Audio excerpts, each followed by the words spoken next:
Welcome all to the node. I am Mike, aka Veteran Crypto, and David will be joining me here momentarily. But until then, if you enjoy the content that we put out here every day, Monday through Friday at 9 a.m., if you could reach down there and hit the like, give us a subscribe and give us a share, we'd greatly appreciate it. Help get the word out there.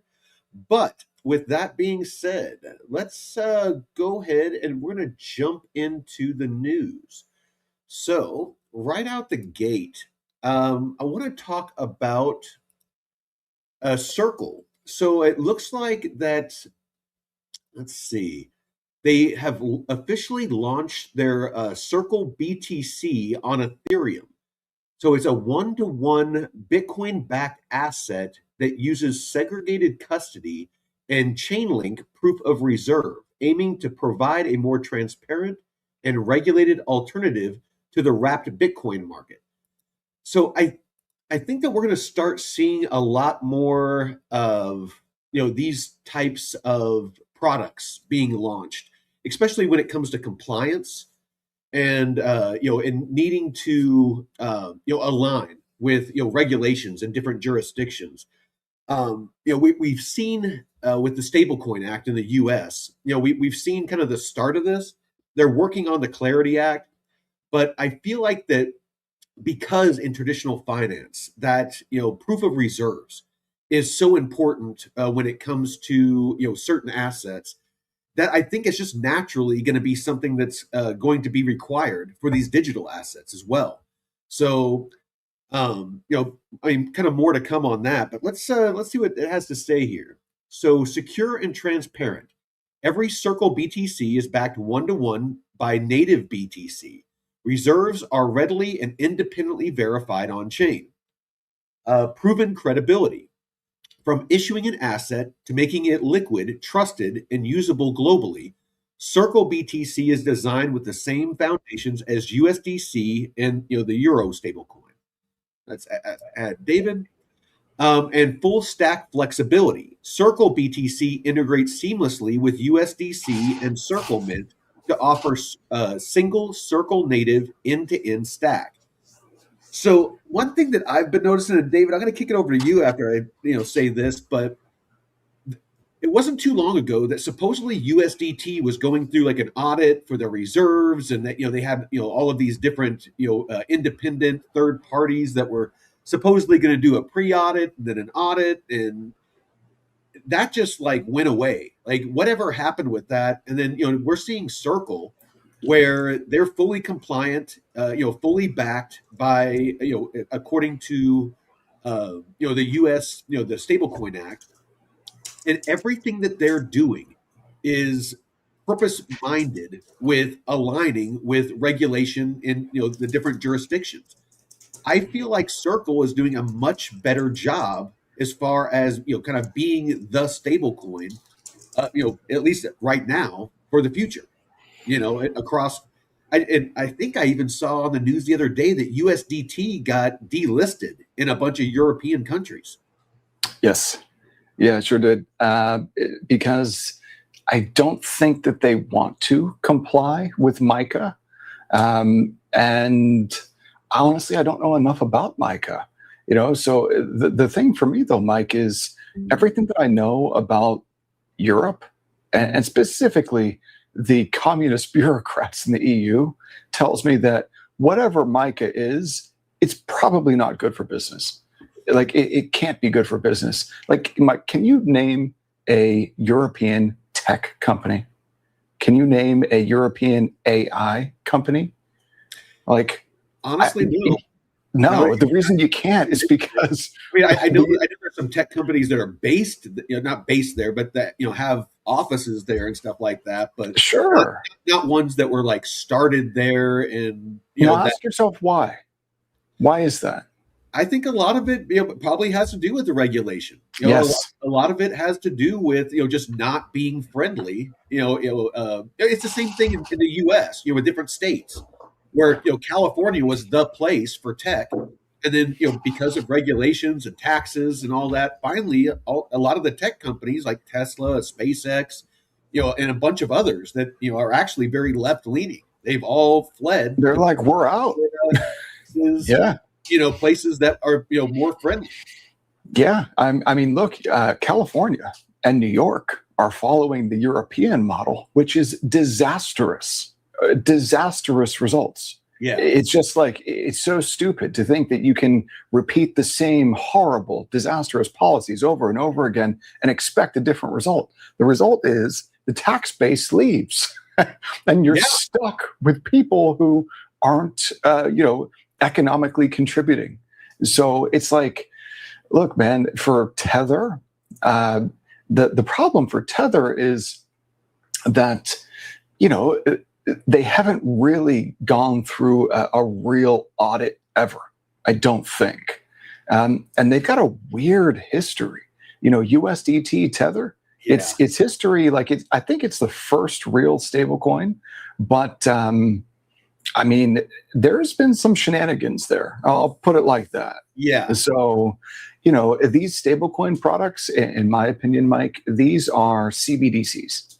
That's what these things are. Unless we're talking about like a fully decentralized stablecoin product. And in that case, well, it's got regulatory risk, but I think that these things are basically CBDCs in disguise. And that's a very good point, because I mean, if I'm going to hold one of these stable coins, and they really are. I mean, I think recent news has shown us the fact that they can freeze USDC and USDT. I'm going to opt for the one that at least I have more confidence that it's backed one to one and it's compliant. And if I'm going to be in that system, I want it to be in that system. If I'm going to hold a stable coin, I don't want one that holds risk and it is basically a CBDC. It's like, what's the upside? I mean, well, the upside is, at least it's pegged to the world's reserve currency. That's the upside. The other upside is that, it's liquid. You can move it from chain to chain for the most part. You can use it in all sorts of dApps in DeFi, public retail-facing DeFi.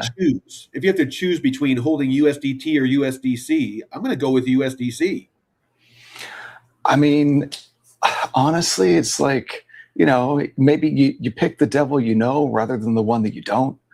I can't get excited about, Circle or Tether because, it's just like their business model is to buy US treasuries, mint a coin, and distribute zero of the yield that they earn by holding those treasuries to the coin holders. Not necessarily bullish on on holding them. It's just if I'm going to operate within that centralized financial system, then and I have to choose between what stable coin that I'm going to operate with. Out of those two, I'm going to go with the one that has proof of reserves. Ones that for sure. The one that has shown that they're backed one to one, whereas Tether repeatedly has failed to do so, and it mints just insane amounts of USDT. So yeah. So here's something to think about though. Circle is a publicly traded company. Yeah. So CRCL. And, I was thinking last night after listening to, she's great, man. Very, very smart. And, listening to her, I was just thinking, okay, well, which digital assets have actually proven their use cases? You've got a Bitcoin, which is kind of like in a league of its own compared to, I think, all other digital assets. And then you've got the stable coins. There's a real, product market fit for the stablecoin products, USDC and USDT. So maybe Circle, maybe just, CRCL, Circle stock might not be a bad idea for us to take a look at. Maybe we take a look at the 10K, because these companies are basically mandated by law to be money printers, because it's illegal for them to distribute the yield from holding treasuries to token holders. Yeah. So that means they can have like 10 employees and make $10 million per employee in profit. That was the case for Circle. is, I mean, like I was watching a couple of people, discuss, kind of their, their profitability and stuff like that. And from what they were saying, I haven't looked at the actual data, but they were saying it's like one of the, if not the most profitable when it comes to, the amount of employees relative to the revenue they generate. Yep. And by a huge margin. It's true. It's not even close. So like for Tether, I think Tether has like 11 employees or something, like some crazy small number of employees. And it's probably also true that Circle likely has very few employees. But, in terms of like profitability, and making money, I think that, so the PE on Circle is 127. Man, that's very, very high. So yeah, maybe not too good. It's definitely I think it's a great idea for us to at least do the research though.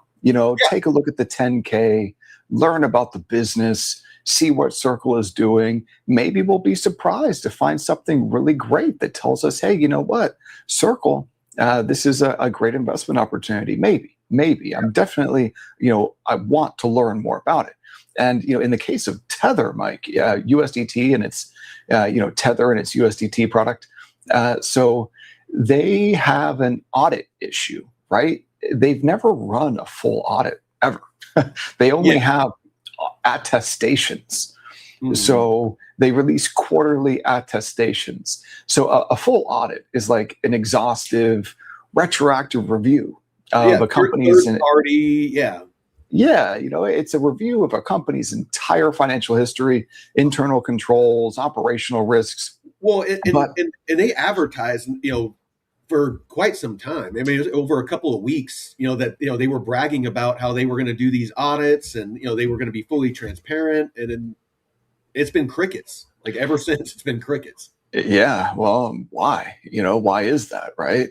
And so, but an attestation is not an audit. An attestation is basically like a third-party accounting firm taking a look on a specific date and taking a snapshot of, a company's bank balances and assets and saying, yes, on this exact date, they had the money they claimed to have. And that can be fudged. Yeah, it can totally be fudged. And so like an audit is, I think, what's needed. Like Tether needs to do its own audit and then release it to put these, I guess you could call it FUD, maybe, but to put the questions to rest. Like, why can't they be open and transparent about what they're holding? See, I mean, and I don't think it would be, and I know what you mean, but I don't think it'd be considered FUD, because I mean, FUD is,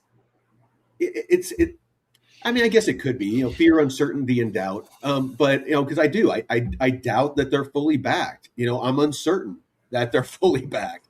FUD, I think is misused a lot. A lot of people would just, if you speak negatively at all, either substantiated or not, people call it FUD. FUD is just, basically saying, I don't know. And, you're, and you're stating it, whereas like, what we have been talking about with Kita, what I've been debating with people on X and stuff about Kita. It's not FUD. It's not, fear, uncertainty, and doubt. I'm citing my sources. I'm giving the documentation straight from Kita Network, from their website. That's not FUD. That's not FUD. I'm educating you. If you've got evidence and you're saying like, hey, take a look at Exhibit A. Yeah. And Exhibit A says this coin is dog shit. Yeah. Well, like, why don't we talk about some evidence here? And it's like, it's not like I am just, like quoting and saying like, this is what it says. I am, posting the link to the document and doing a screenshot of the section that, specifically addresses what it is that we're debating.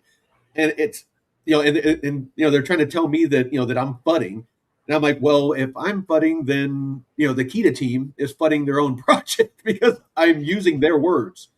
So back to Tether, Tether, because this is interesting what's going on in Europe.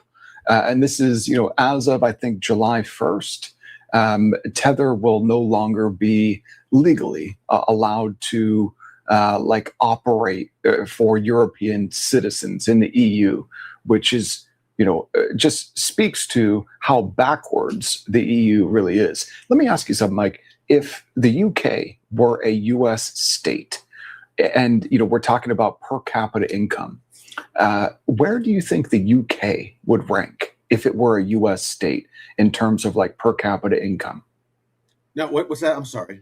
So the UK, the United Kingdom. So basically, Tether decided not to comply with MiCA. They decided, hey, you know what? We're just going to exit the European market rather than complying. I would think that the UK population-wise would probably be akin to like Florida. So not population-wise, but per capita income, like how much, how wealthy it is. No clue. Doesn't even rank, bro. Doesn't even rank. It would be below 51. Damn. So that's the UK. So, and when you take a look at what's happened to Europe since the EU, their GDP has gone like straight down, dude. Well, I mean, you got you saw what happened with Greece, and they had to have Germany bail them out, and all this, France, and a bunch of those countries, they're just suckling off the teat of the successful, the couple of successful. What successful one? Well, like and the successful ones, it's a relative term, successful in their little ecosystem. It's just kind of like Germany was the successful European state because they had white German people making stuff. and then they decided in 2015 to import fucking Syria. And it's like, okay, like, how has that been working out for you? How's it going and how it is? It's just has not worked out. And so GDP in that entire economic zone has cratered, especially if you just compare it to the United States. So Tether made a smart business move and decided, hey, you know what? We're not going to comply with your communist regulations, EU, and we're going to exit the market. But they're not complying with the US ones either, and it's the biggest market in the world. Well, where do people actually use stablecoins for payments? It's not the US. Southeast Asia. And Latin America. But they're coming up with regulations too, and I guarantee you that they're not going to be compliant with those either. I haven't read into any regulations in Southeast Asia or South America. And I haven't either. But I can guarantee you that if it's going to be compliant, because the world kind of operates, for the most part, when it comes to finance, kind of somewhat by the same set of rules. It's they use the U.S. dollar as their reserve currency. They use the same rails. They use SWIFT. They use it's kind of the usual suspects. And for those stable coins to operate on these rails, they're going to have to comply with these different regulatory bodies, and there is certain parallels that these different regulatory bodies go by. And I don't think so. I disagree. I mean, you can feel free to expound on that. But sure. All right, go ahead. Sure. So let's take where does USDT live? Where does the vast majority of Tether USDT live? Lives on Tron. Where else does USDT Tether live? Lives on Ethereum and its layer 2 chains. Regulators cannot make it illegal for Tether to exist on Tron and Ethereum. They can make it illegal for banks to use it. They can make it illegal for for retail to use it. And with these compliant stable coins, they can shut off your money. Well, I think that is definitely true. And that's why I think that, these are basically CBDCs in disguise.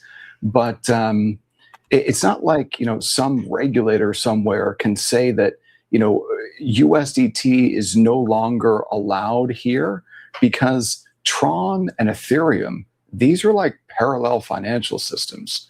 Like code is law in this universe, not what someone in Congress or the EU says.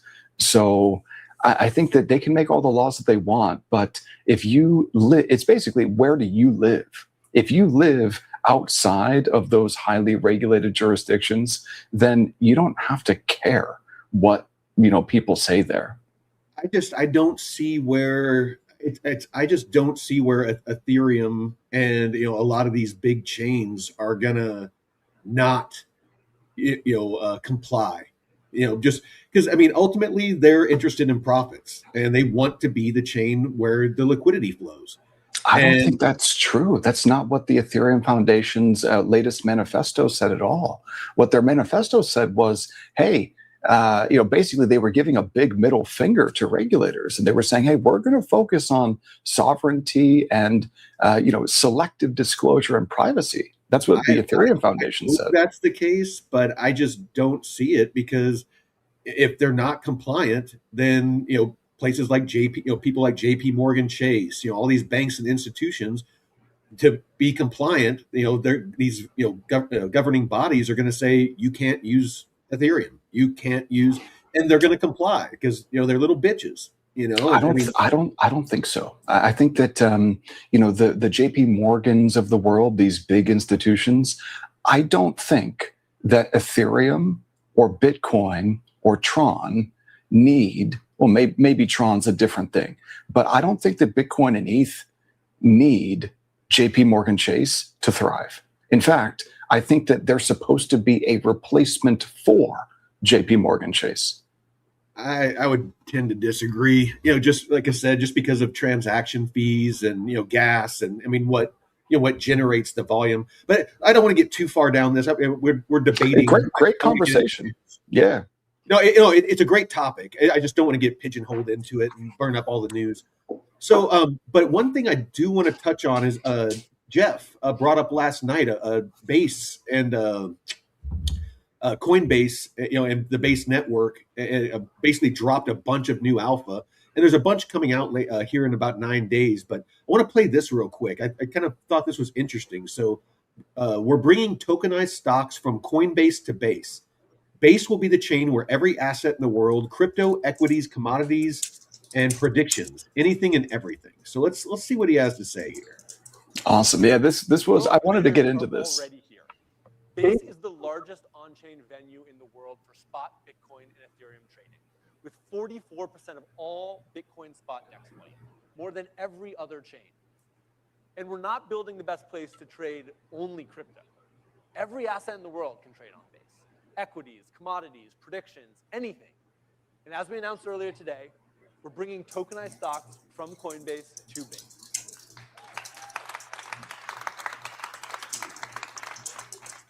Once on Base, these stocks become globally available, 24/7 markets that settle instantly and at a fraction of the cost of the legacy system. Let's start with trading. The world's traders. No, where'd it go? What are you doing? I was watching that. Oh, it's over? Oh, dude, that was a short one. Yeah. With 44%. Yeah. So, I mean, what do you make of this, Mike? What do you make of this this announcement today? It's more proof for me. It's yeah, cool. There's more proof. It's more proof for me that Base seems to be where at least for Coinbase and a lot of the its offerings, which is a huge market share. I mean, we've talked about it yesterday and many times where like over 90% of the the Bitcoin that is being custodied for these ETFs for BlackRock and all these these big institutions is being custodied by Coinbase. Base network is its preferred network to use. A layer 2 on Ethereum. That kind of goes back to what we were talking about with Ethereum.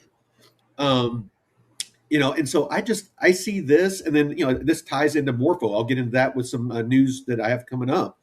But this ties into Morpho. This ties into Aerodrome. This time ties into multi-chain. Because of a lot of the stuff that Aerodrome is coming out with next month, with the bridgeless atomic settlement, all of that stuff, to where it's going to be across 10 plus different chains at launch. That liquidity is just going to flow seamlessly. So I see this as further proof for me that Base Network is really gearing up to be the place for this new financial system. Centralized. centralized. That's the thing for me. This is basically a bank now, Coinbase. And it's great to see them launching all of these new products, right? Like super cool, especially for retail.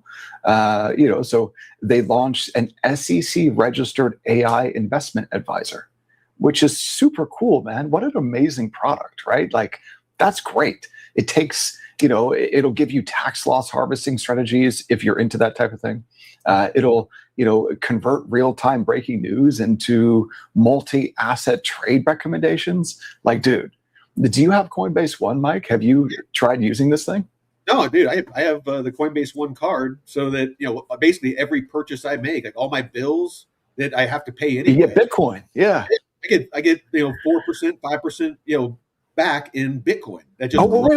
Why Bitcoin, bro? Why don't you get it back in Arrow? Huh? Why don't you get your cash back in Arrow? They don't offer that, but I can swap. But I can swap into it. Well, so SEC registered investment advisor. And if you haven't used it yet, Mike, I'd be super curious to see what it's like to use it. And then, traditional equities, right? Expanded derivatives and prediction markets. And hey, that's great. That's great. I think, these are excellent products. But what I think about here is not like, a product launch or, hype around a new product that Coinbase is offering. I consider Coinbase to be basically a bank at this point. I'm thinking about like, what does their 10K look like? What's their most recent SEC 10K filing look like? And what's the stock doing? And so when I take a look at Coinbase stock, sitting at 172 with Bitcoin at just above 66K, I'm thinking to myself, hey, buying Coinbase stock at some point in Q4 of this year might not be a bad idea. Historically, it's a really good idea, because if you look, in bear markets, the price of the Coinbase stock goes way down because volumes are down, fees are down, that they generate, because there's not a whole lot of interest in crypto. As soon as the market takes off and that volume goes up and those fees go up, their stock skyrockets. So it's kind of like Warren Buffett back in the day. He always talked about, like in the wintertime, you invest in Coca-Cola and Budweiser and stuff like that. And then in the summertime, when everybody's barbecuing and, everybody's buying Coca-Cola and everybody's buying beer for barbecues and stuff, the stocks go up. And so he talked about, that kind of that seasonal cycle of buying and selling. Something that I think about here, if I was going to, maybe, open up, if I wanted a position in the Coinbase, equity, probably wouldn't just buy it outright. And so I'm taking a look over here at, let me just share my screen real quick so that I can take a look at this, because I think this will be interesting for everyone to check out with me. So, what I'm thinking about here is, all right, well, maybe rather than just buying the stock outright, maybe I just sell some puts and say to myself, hey, you know what? If I get put the stock at a specific price, I'm happy with that. So I would go out, not 30 days to expiration, but maybe sometime in the October, November timeframe, maybe like October-ish. And let's just see what do these premiums look like in October. So these are calls, and let's see here. I want to take a look on the put side. I want to sell some puts. I need more than 6 strikes. I need maybe 10, and I'm looking for a delta here. Where is my delta? So I'm looking for, where is delta? Is it going to give me, there it is. So I don't need all of these pieces of information. All I need is, let's see, I need a spread. I don't need that. I don't need that. All I need is my Greeks. Bid IV, ask IV, IV spread, break even, to break even, delta, theta, gamma, vega, rho, time value, remove that. And I don't even really need the spread either, but that's okay. So I got my delta. This is the most important thing. So if I'm looking out at the 125 strike, that's a 16 delta put, how much could I collect to trade this thing. So I'm looking for premium here. So let's see, the bid is 745. So if I want to sell this, I might have to hit a bid. Let's just say that I can sell a one lot for $7.45. So every one contract here is 100 shares of stock. So you have to multiply whatever that price is for the option by 100 to get, how much premium you would collect to sell that option, or how much premium you would pay to buy that option. So if I'm taking a look here at price for this, this 125 put expiring October 16th, it looks like I could trade it for, let's call it $7.50. So that means if I sold this put, I would collect $750 for every one lot. Now, maybe I don't want to sell a 16 delta option. Maybe I want to go even further out of the money. That could be an interesting trade, based on, let's go ahead and, instead of just taking a look at the options here, let me just go ahead and take a look at the actual, equity, the stock itself. So let's check this out here. Let me go ahead and make this a little bit easier to see. And here is Coinbase stock.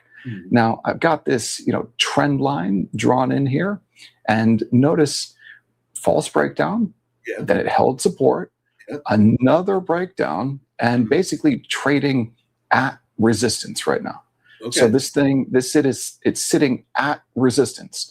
So, with Bitcoin at 66K, and today's a Fed day, Mike. We got Kevin Warsh. I think he might be, having his first ever presser, as we speak. Yeah. So, it's definitely going to move markets, whatever he says or doesn't say or whatever during the presser today. I'm definitely going to watch that after our show. But so with coin sitting at resistance during a Bitcoin bear market, I really have to ask myself, what do their earnings look like? What's the 10K look like? They report next on Thursday, July 30th. And when they reported last, it looks like they didn't exactly report great numbers last earnings cycle here. So missed estimates last earnings cycle. So not good, but with these new products, maybe things will start to turn back to the upside. I'm taking a look over here now at Google Gemini. And I'm just, reading through based on 2024 numbers and 2025 numbers. In 2025, total revenues up 10%, operating income down 37% from fiscal year 2024.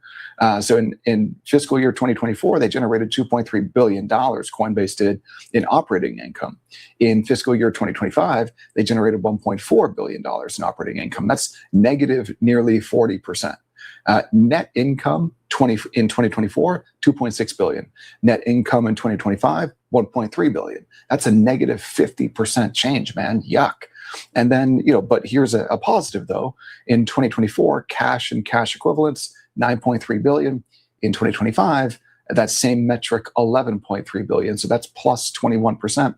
It's a mixed bag when I take a look at Coinbase stock. But when I ask myself, is Coinbase likely to perform well during the next Bitcoin bull market? My answer there is yes. So I'm thinking, well, if I can buy the stock for a better price, what would be a better price? Well, if I just take a look here at the chart, we can just throw down a level of support right there. And if it gets down below 140, then it could be interesting to buy it below 140. Maybe you take a look at picking it up at 113. You got that level of support right there, 113, something like that. So look, 113 back up to the all-time highs over the next 30 months. During the next bull. That could be a great investment opportunity, I think, a great potential trade. So, I kind of like Coinbase if I can pick it up for cheap. Oh, But absolutely. the product launch, though, I mean, it's great to see the new products. All right. So, confidential DeFi vaults. In a notable technical development, Zama, Morpho, and Stakehouse. Stakehouse is a curator of vaults and an institutional player. They what do they call that? They Yeah, but it's a custodian or a not a custodian, a risk manager.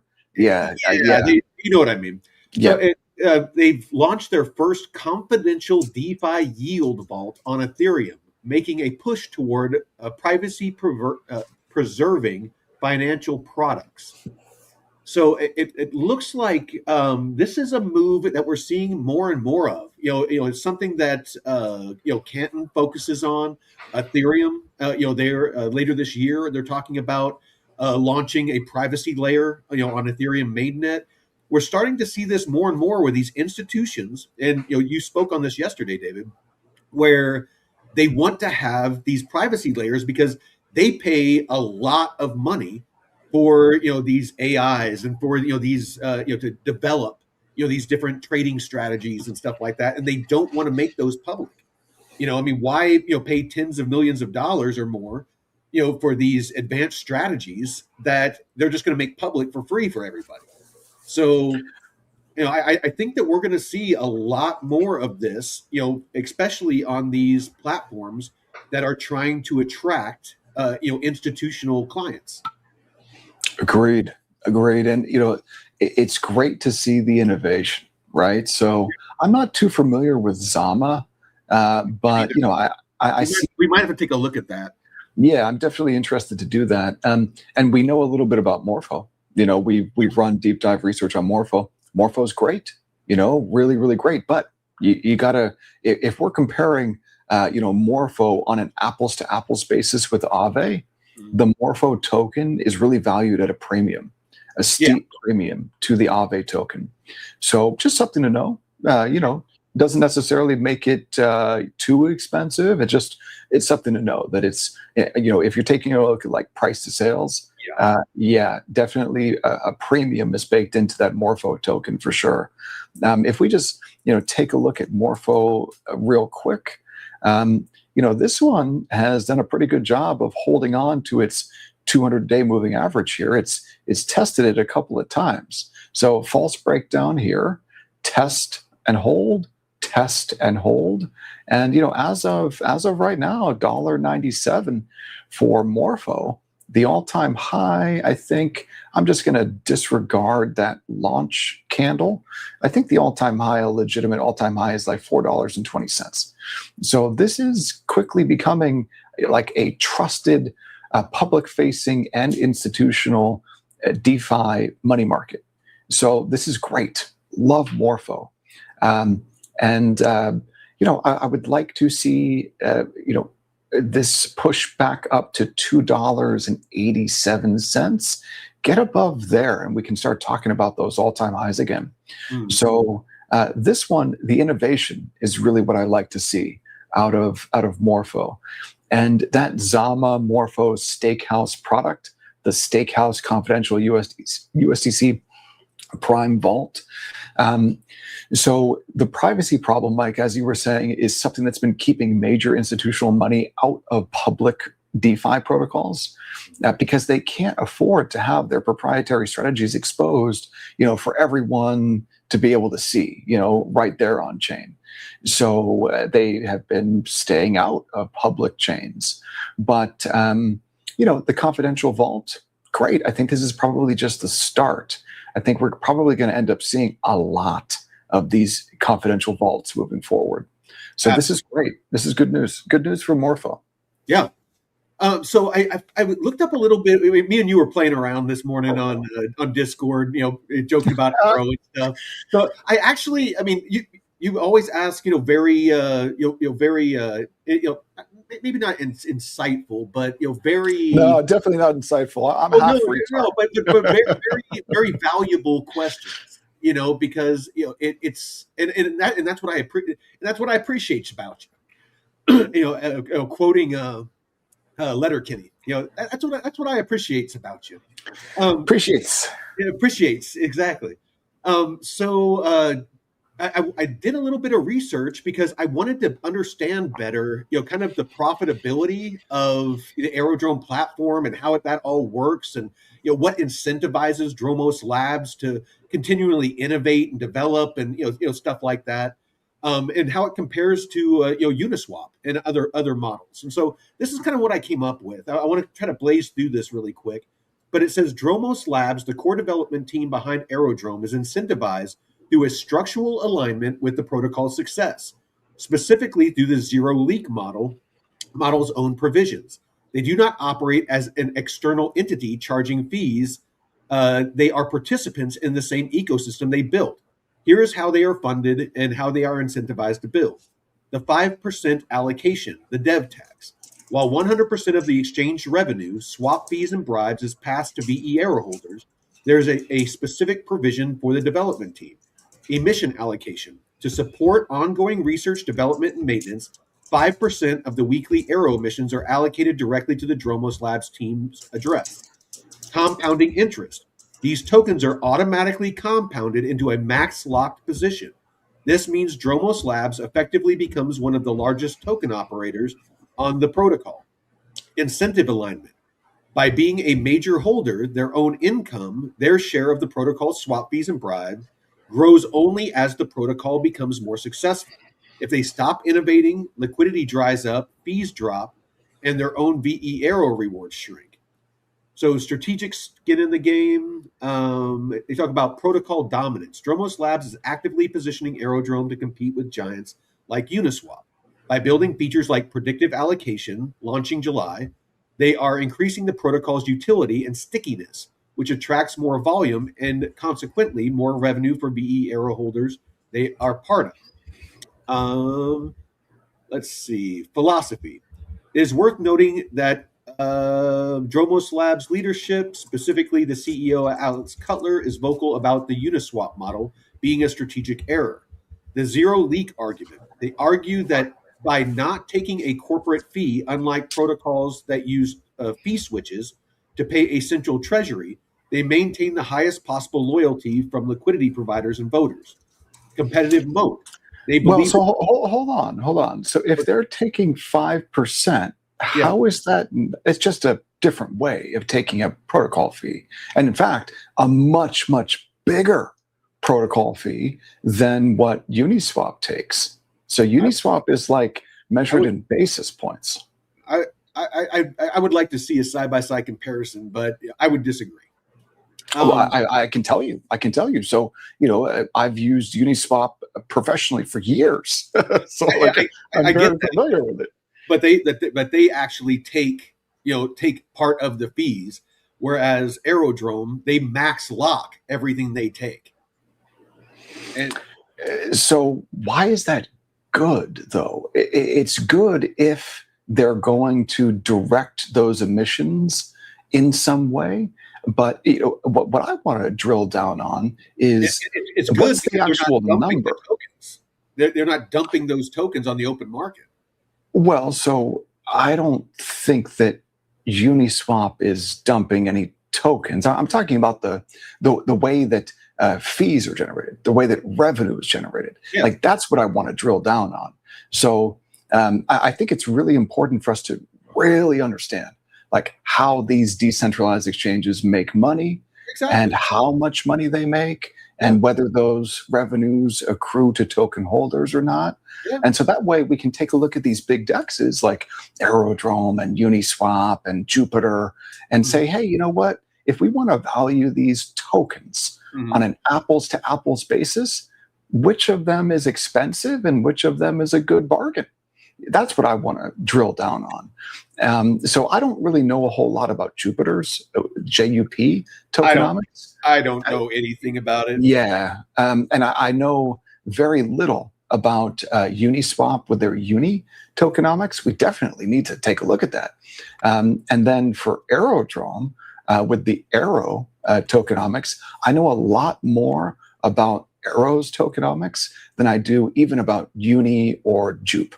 And so like I think that it's definitely worthwhile for us to, take a look at these and, value them based on our crypto value investing index metrics, and then compare them against one another so that we're comparing them on an apples to apples basis. Because, Dromos Labs, if they're taking a 5% cut on basically on all the swap fees that are generated, swap fees do not equal revenue. Okay, so if they're taking a 5% cut and max locking that, in what way are they not revenue? Okay, because if I provide liquidity on a decentralized exchange, let's say that I provide $100 in liquidity on a DEX, right? And my liquidity is used to facilitate swap transactions, and the fee tier in that pool is, let's call it 1%. Okay, big fee tier. Yeah.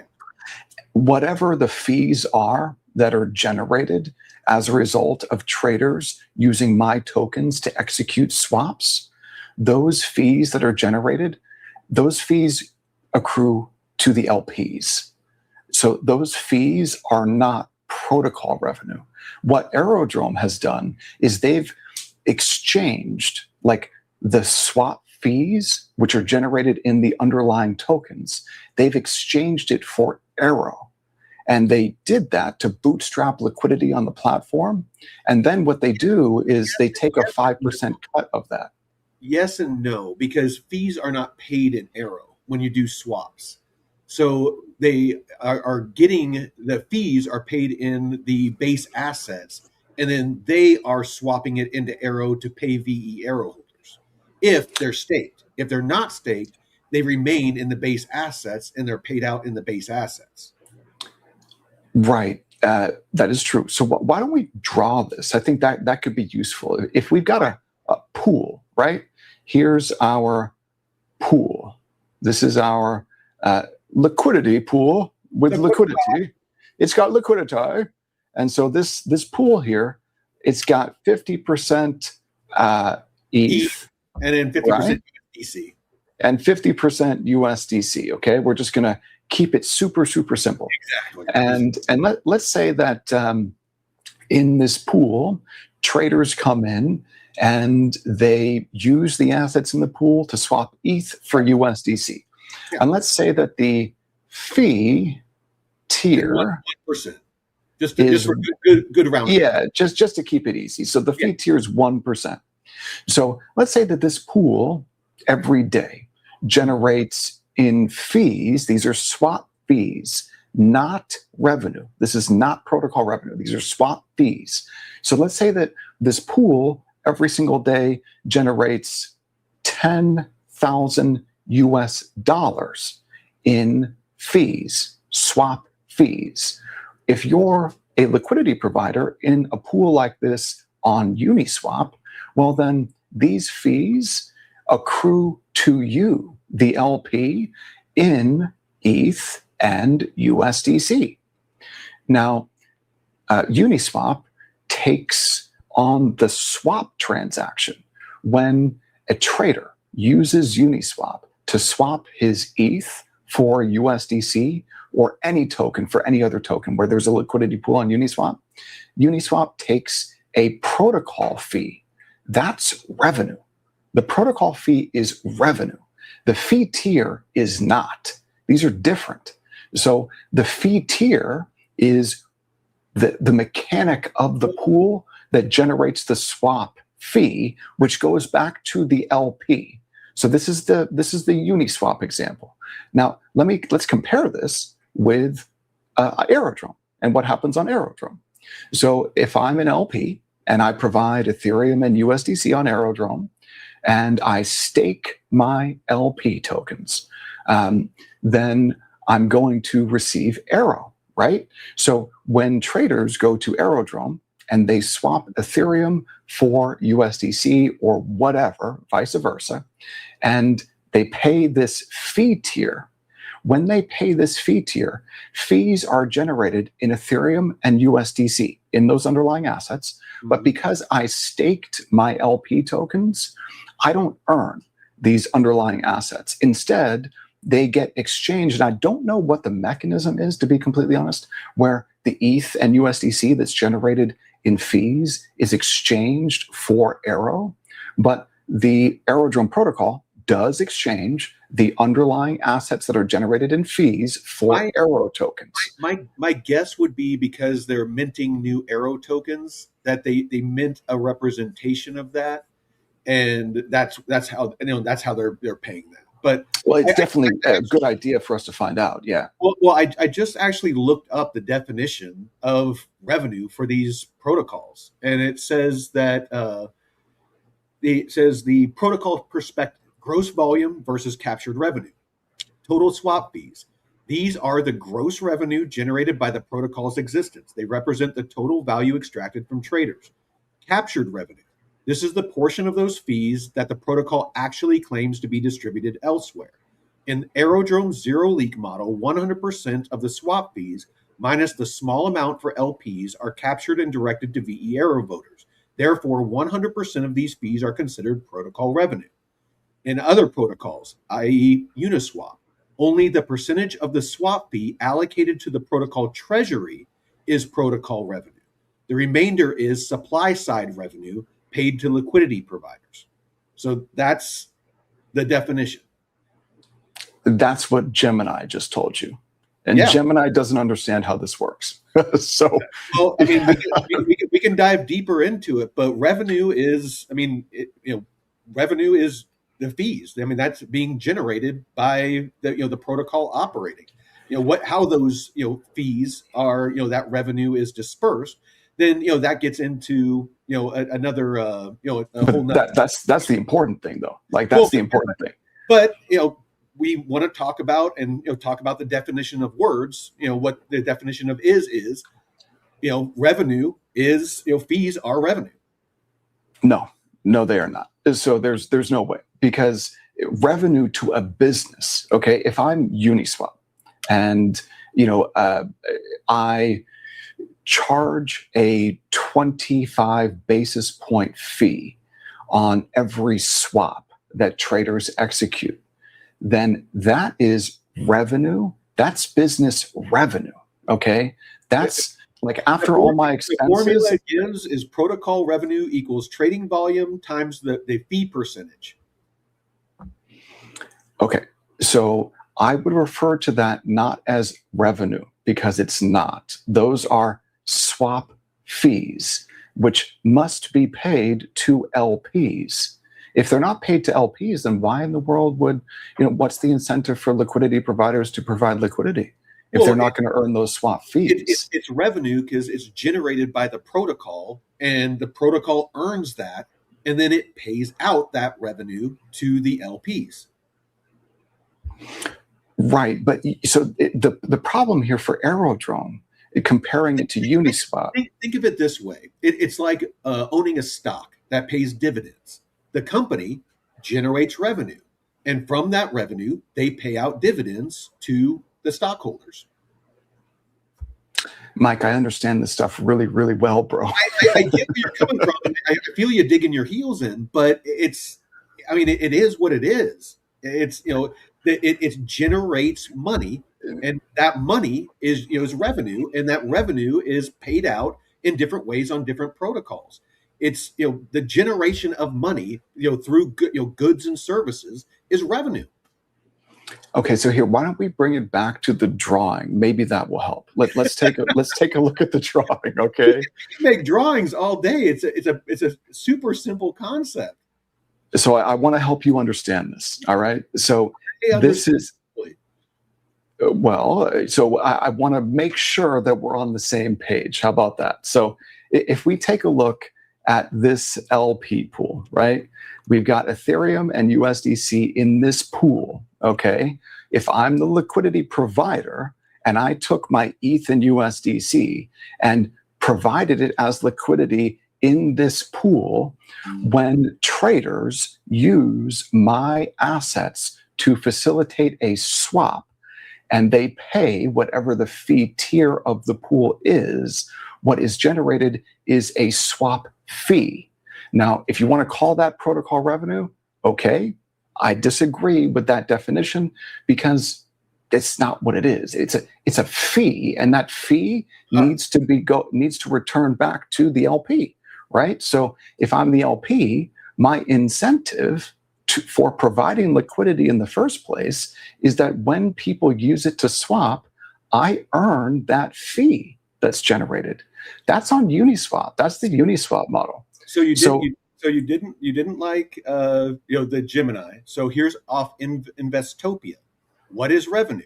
Revenue is the gross proceeds collected by an entity and only includes the income component of a company's operations. Revenue is the total money a company earns and is recorded as sales on a company's spreadsheet. So Aerodrome, it generates revenue, and it earns the fees for people swapping. And then again, what it does after that, can be debated, but it is revenue. No, it is not. So Investopia and Gemini are wrong. Well, I think that you're misunderstanding the mechanics of liquidity provision and swapping, and what happens after the swap. Forget about the Aerodrome locks and all that stuff. What I'm talking about is the definition of revenue. The fees being generated on these protocols are revenue. No, they're not. When you generate swap fees, that is not revenue to the protocol.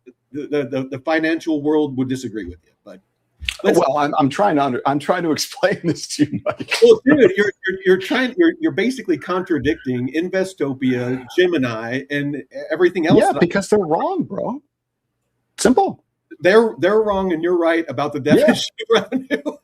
In this context, yes. All right. Yes. All right. Well, let's move. Are you intro? I haven't even been able to explain it to you yet. Well, I don't feel there's any value in it because what you don't want to understand what the wide world agrees on. It's like the definition of what a woman is.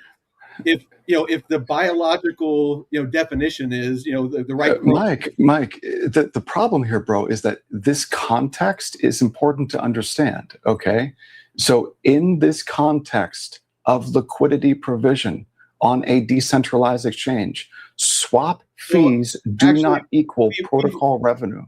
We've wasted all the news time. It's time for the deep dives now. I was hoping to get to some more news, but yeah, you see, look at Wispy, bro. Look at Wispy. Wispy's right. Thank you, Wispy. It's not about, you don't need to get hung up on the word revenue. Okay, we're trying to drill down on. Definition of words matter, and right. But in this context, done with that revenue is another discussion.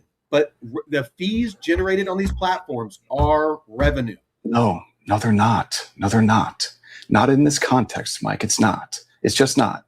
So if I'm Hyperliquid, let's say, and people use my platform to trade and I charge a fee, that's cold hard cash. That's revenue. So right? Spike, we're not talking about a chain.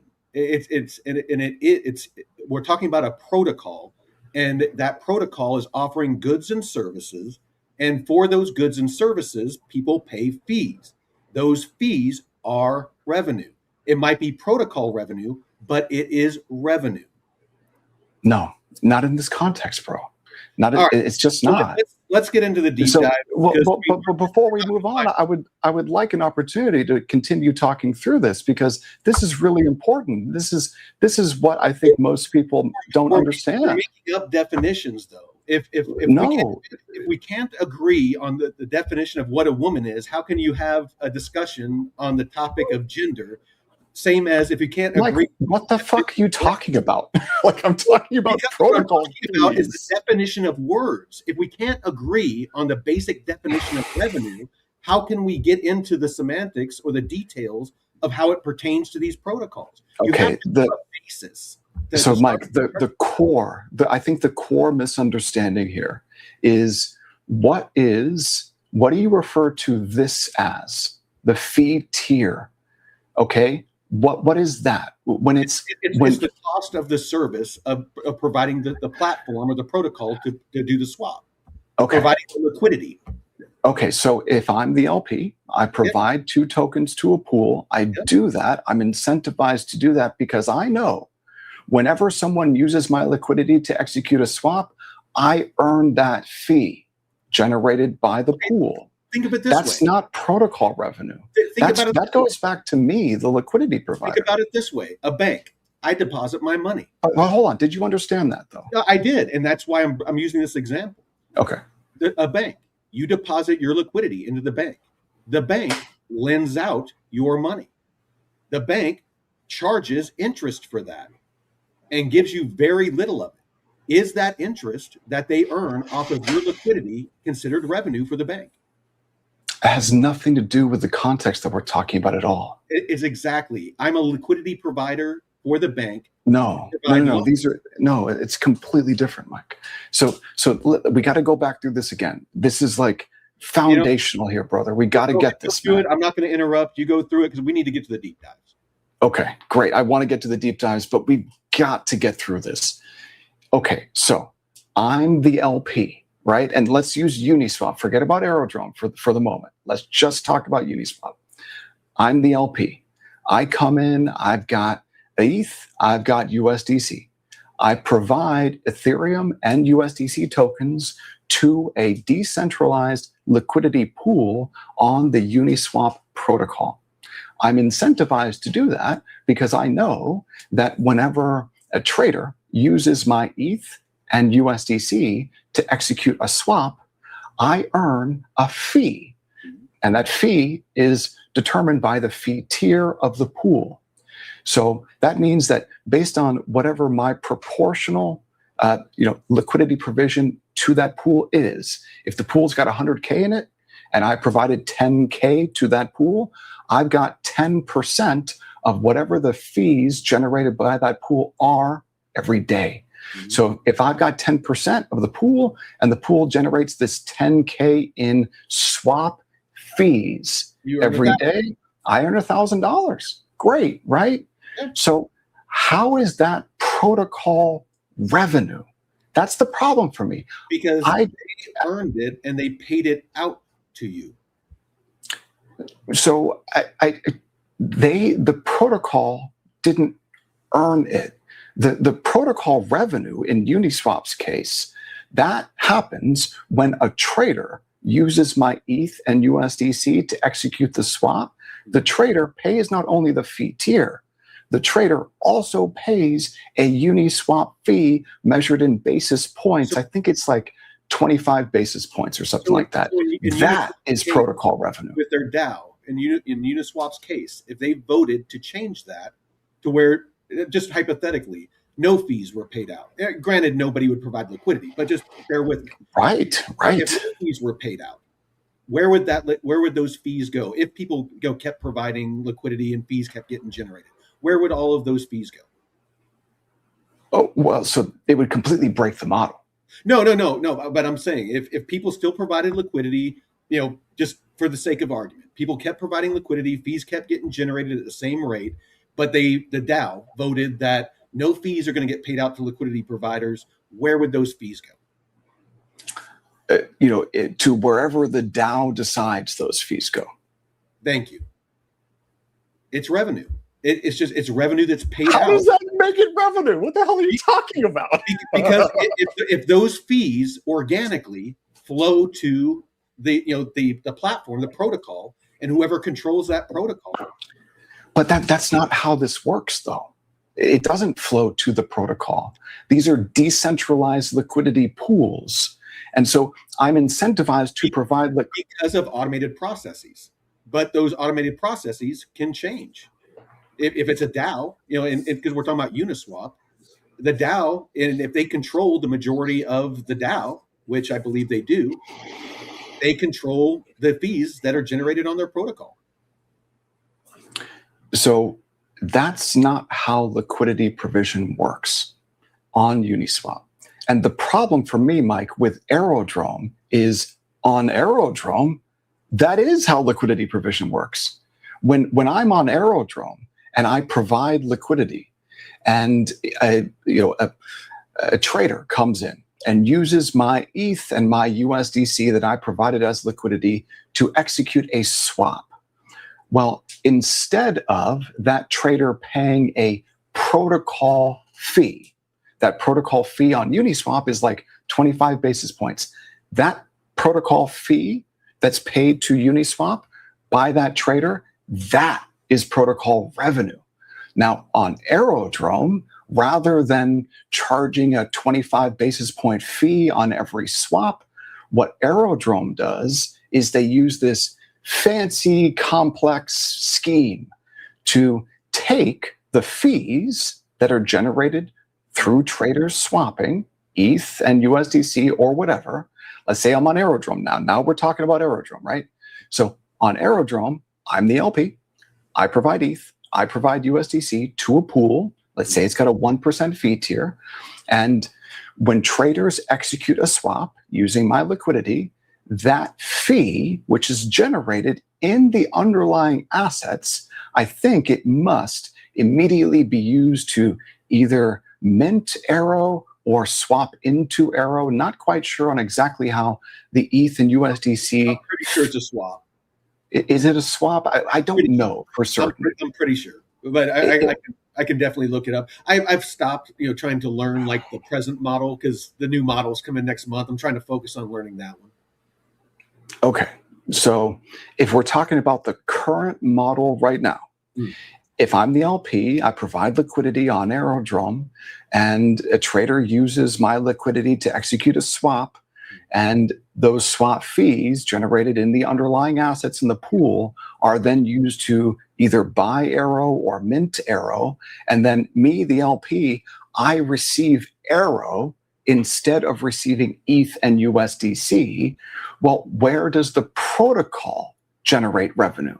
The protocol generates revenue by that 5% that gets skimmed off the top. And that goes to then lock Arrow. So that's the protocol revenue right there, which is much different than the Uniswap model. The Uniswap model, traders pay a fee in basis points. And you see Spider Greg is tracking. So in the chat here, on Uniswap, traders pay a fee measured in basis points to swap. That is cold hard cash that goes to, I'm sure, goes to the Uniswap DAO. And that's why the fee switch was such a big deal for Uniswap, because if they're going to take those protocol revenues that are generated by traders executing swaps, if they're going to take that cold hard cash, those revenues, and then use that to buy back Uni, that's that virtuous cycle that we always love to see. On Aerodrome, we don't see that. On Aerodrome, they're taking 5% off the top and using it to, I guess, lock Arrow. But I'm trying to figure out, like, how do these protocols actually make money, right? That's what we're trying to drill down on. I think you're, and I'm not trying to, you know a lot more about this stuff than I do. I'm not trying to talk down to you, but no, never. No, I never do, because I fully admit on a regular basis you know more about this stuff.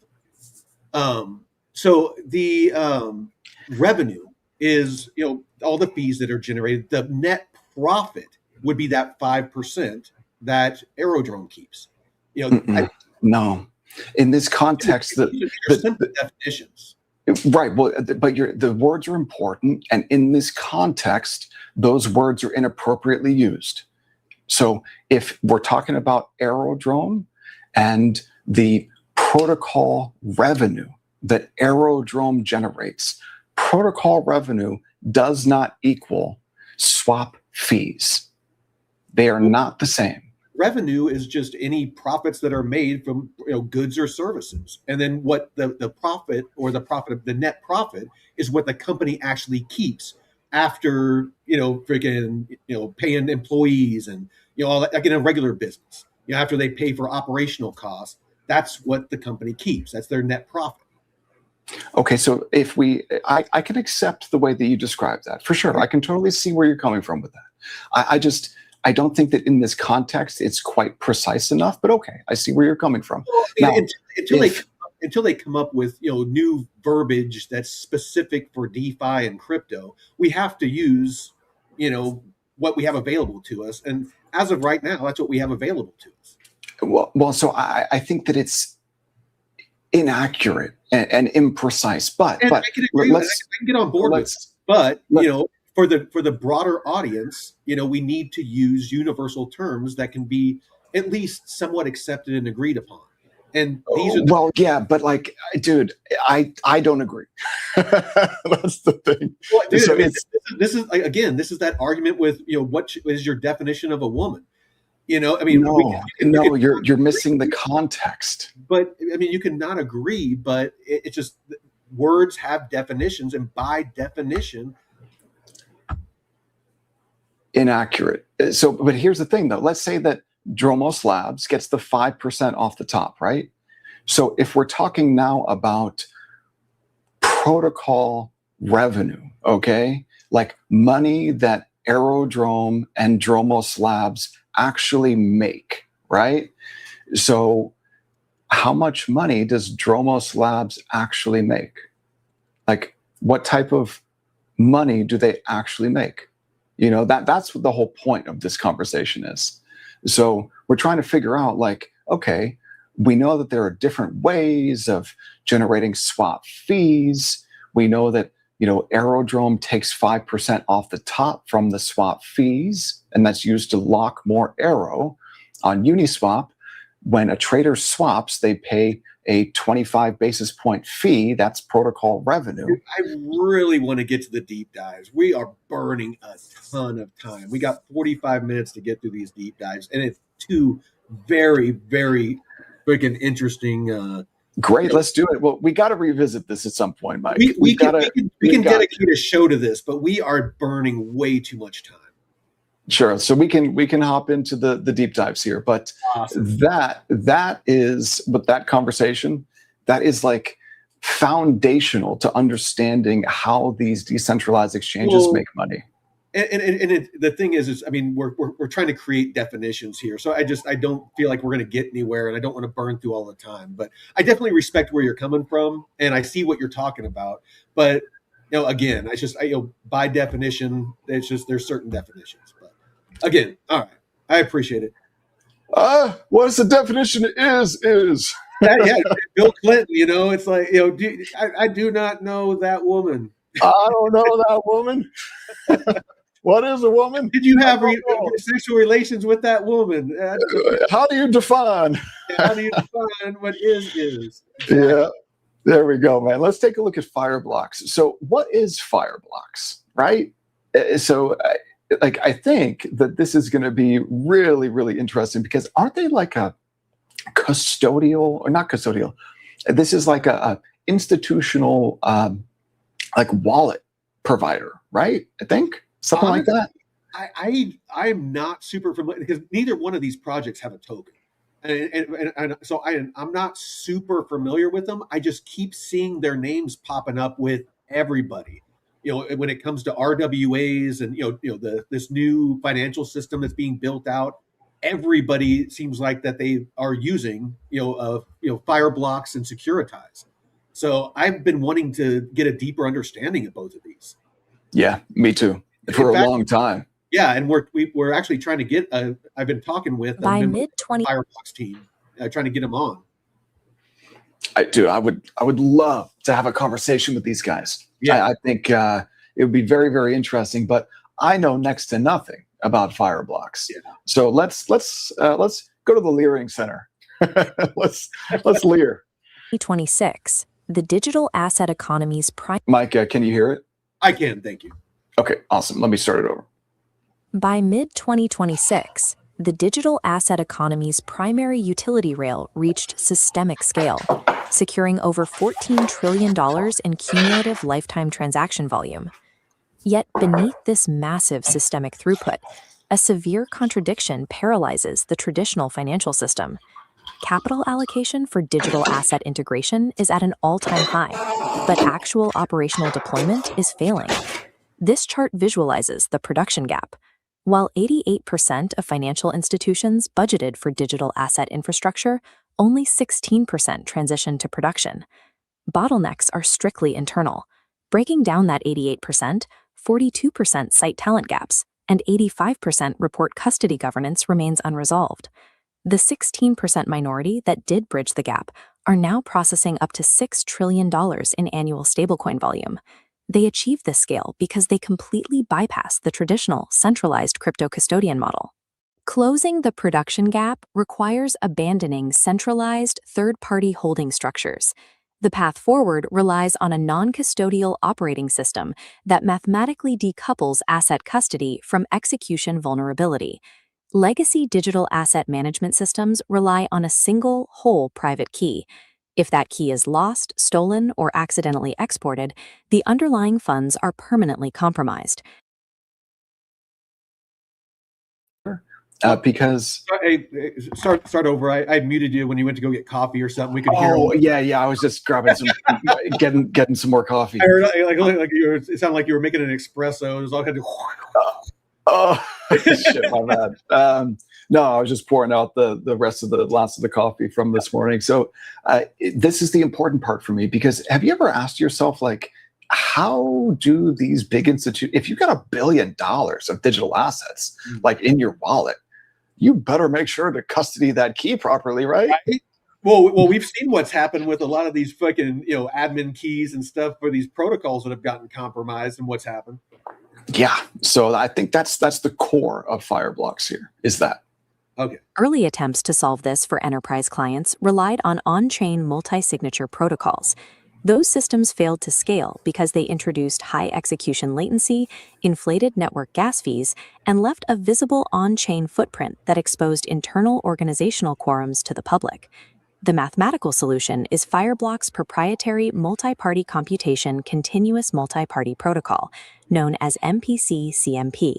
It operates entirely off-chain at the ECDSA and EDDSA cryptographic layers. This visualization shows the threshold scheme. A private key divides into independent shares across isolated environments. A node threshold collaboratively generates a signature without reconstructing the key. Unlike legacy standards requiring 9 communication rounds, Fireblocks engineered MPC-CMP to execute in exactly 1 round. Condensing coordination into a single round achieves an 8x speed multiplier, allowing institutions to process 100 transactions per second with absolute zero-knowledge security. But physical server vulnerabilities can bypass perfect cryptography.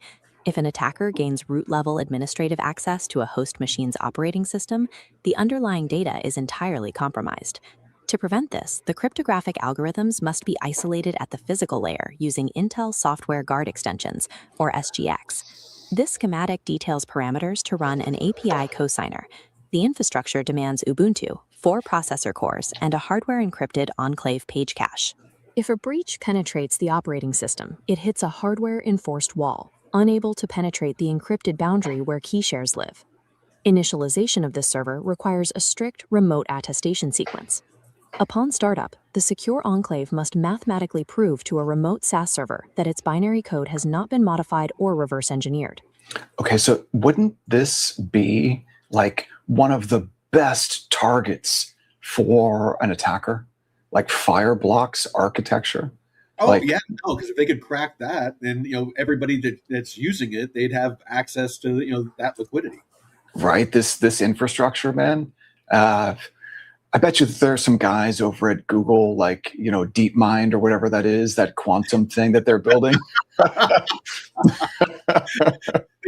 As a little side project. Yeah, got to be careful of those guys. Yeah, right. Only after this code integrity is verified does the server release the database encryption key. That key is immediately encrypted by the host machine's physical hardware, binding the database exclusively to that specific authenticated CPU. Fusing MPC cryptography with SGX hardware creates a completely trustless environment, systematically eliminating the plaintext leakage risks that plague standard software containers. This hardened cryptographic and physical architecture acts as the bedrock for a comprehensive, multi-layered on-chain operating system. As artificial intelligence agents evolve to execute independent financial transactions, traditional payment cards and banking rails created immediate friction due to their reliance on manual authorization. The Agentic Payment Suite resolves this bottleneck. It issues non-custodial wallets where human users delegate strictly scoped, revocable spending authority to autonomous AI agents, restricted by precise transaction limits and allow lists. In capital markets, institutional Ethereum staking historically suffered from immense back-end complexity and highly fragmented, difficult-to-manage validator footprints. This visualizes the efficiency upgrade from the Ethereum Pectra hard fork, transitioning to compounding validators. Instead of managing thousands of 32 ETH nodes, institutions consolidate into single 2048 ETH nodes. The ETH staking link creates a standardized interface, allowing providers like Blockdaemon to integrate these massive validators directly. This capital efficiency extends to the Bitcoin network. Historically, institutions have left over $1 trillion in Bitcoin assets dormant, simply because they lacked secure, compliant infrastructure to access smart contracts. By integrating natively with the Stack's Layer 2 network, clients can programmatically custody their assets and mint SBTC, a one-to-one Bitcoin-backed token. Once minted, institutions deploy this capital directly into yield-bearing decentralized finance protocols, such as advanced lending mechanics on Zest protocol or concentrated liquidity routing through Bitflow. No, they don't. No one uses stacks. I never heard of that. You see, but this is super important. Just, as an aside, real quick, just because Gemini because this is all based on Gemini or Investopedia, right? I was about to say that, but I didn't want to. So just because they say something does not make it true, So there is still a place for human domain skill. Yeah, oh, absolutely. Autonomous AI payments and high-yield institutional DeFi operate safely at this scale, strictly because the underlying execution layer is completely immune to single points of failure. The final operational barrier to scaling these systems is navigating the complex, shifting web of global regulatory and accounting frameworks. This flowchart illustrates how compliance is embedded directly into the cryptographic signing layer via the policy engine. Before a signature generates, the transaction is screened through the open transaction layer for global sanctions, receiving its mathematical signature only once authorized inside the secure hardware enclave. This systemic integration enforces a critical legal distinction. Fireblocks operates strictly as a non-custodial software as a service provider. It supplies the multi-layered software, but never holds, controls, or accesses client funds. Because the mathematical distribution of key shares ensures the software provider cannot unilaterally authorize a transfer, the architecture meets the precise exemptions established in the SEC custody rule modernization. This specific structure also bypasses severe accounting bottlenecks, such as the SEC's legacy SAB 121 rule. That mandate previously penalized banks providing digital asset custody by forcing them to gross up customer crypto assets onto their own balance sheets as liabilities. Following the SAB 122 transition, the direct custody SaaS model allows regulated banks to run digital asset services without triggering those punitive balance sheet consolidations. Embedding real-time regulatory compliance deep into the cryptographic architecture transforms ambiguous legal liabilities into definitive, software-enforced parameters. We have outlined a complete architectural stack: off-chain multi-party cryptography, hardware-isolated SGX enclaves, programmable application routing, and embedded policy compliance. Okay, so the embedded policy compliance part, now imagine you're an institution and you're using Fireblocks to help you secure your private keys, right? So your private keys allow you to sign and move assets on-chain.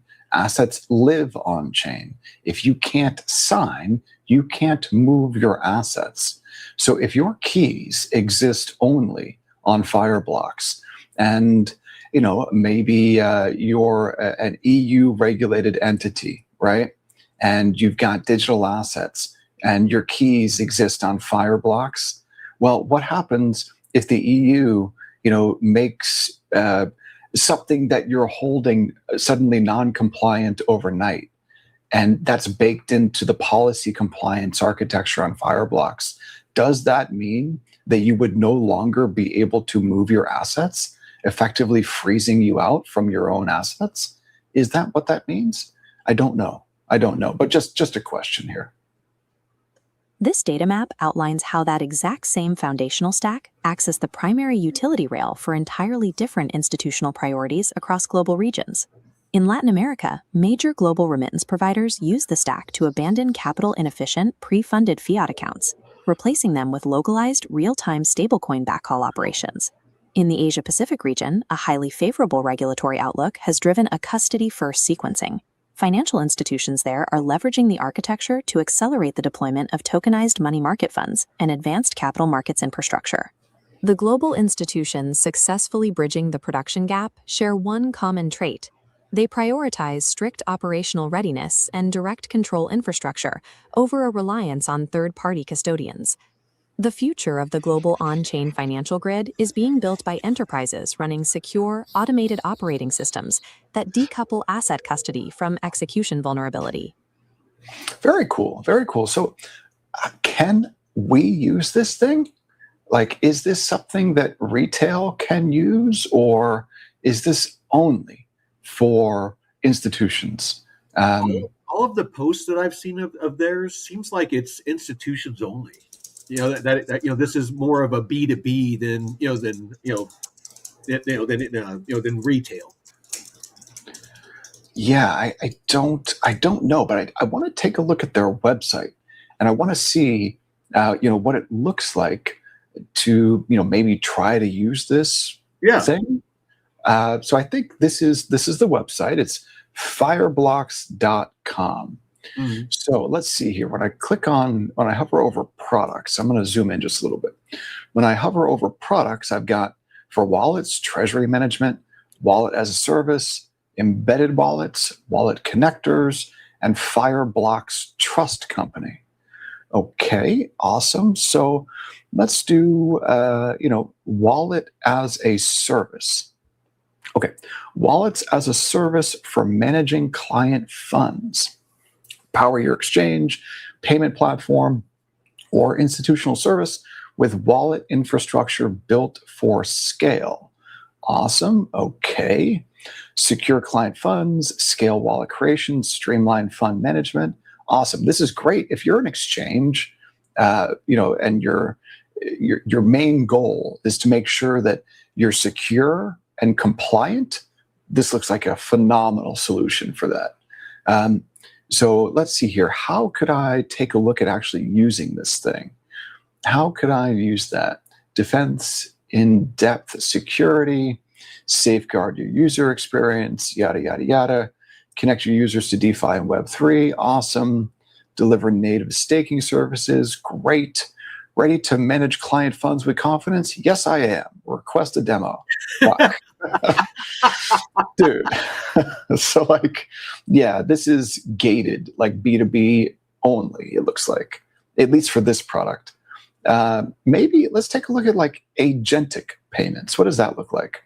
So if I click on agentic payments suite, enable agentic payments across any chain, any stablecoin with built-in compliance from day one. Wow, that looks cool. Okay, request access. So again, it wants to talk to me first. Okay, the complete agentic payments lifecycle, very cool. So this looks great, for a fintech. If I, Mike, let's say that we wanted to build a US-based fintech and, call it whatever you want to call it, right? We want to be able to custody assets securely, or custody our keys, not assets, custody our keys securely. Fireblocks is the solution, it looks like, man. That's kind of been my understanding, is that's kind of their core, product. Yeah, because look, if we're living and operating in North America, in the U.S. Region, we've got to comply with U.S. regulations.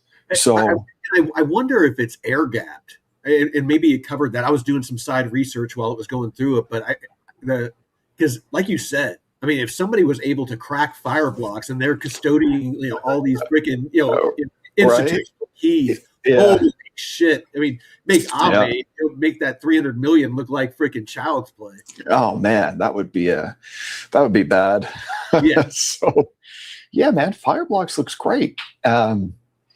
I just, I've got to believe that is there maybe a solution like Fireblocks in Southeast Asia, or South America, maybe?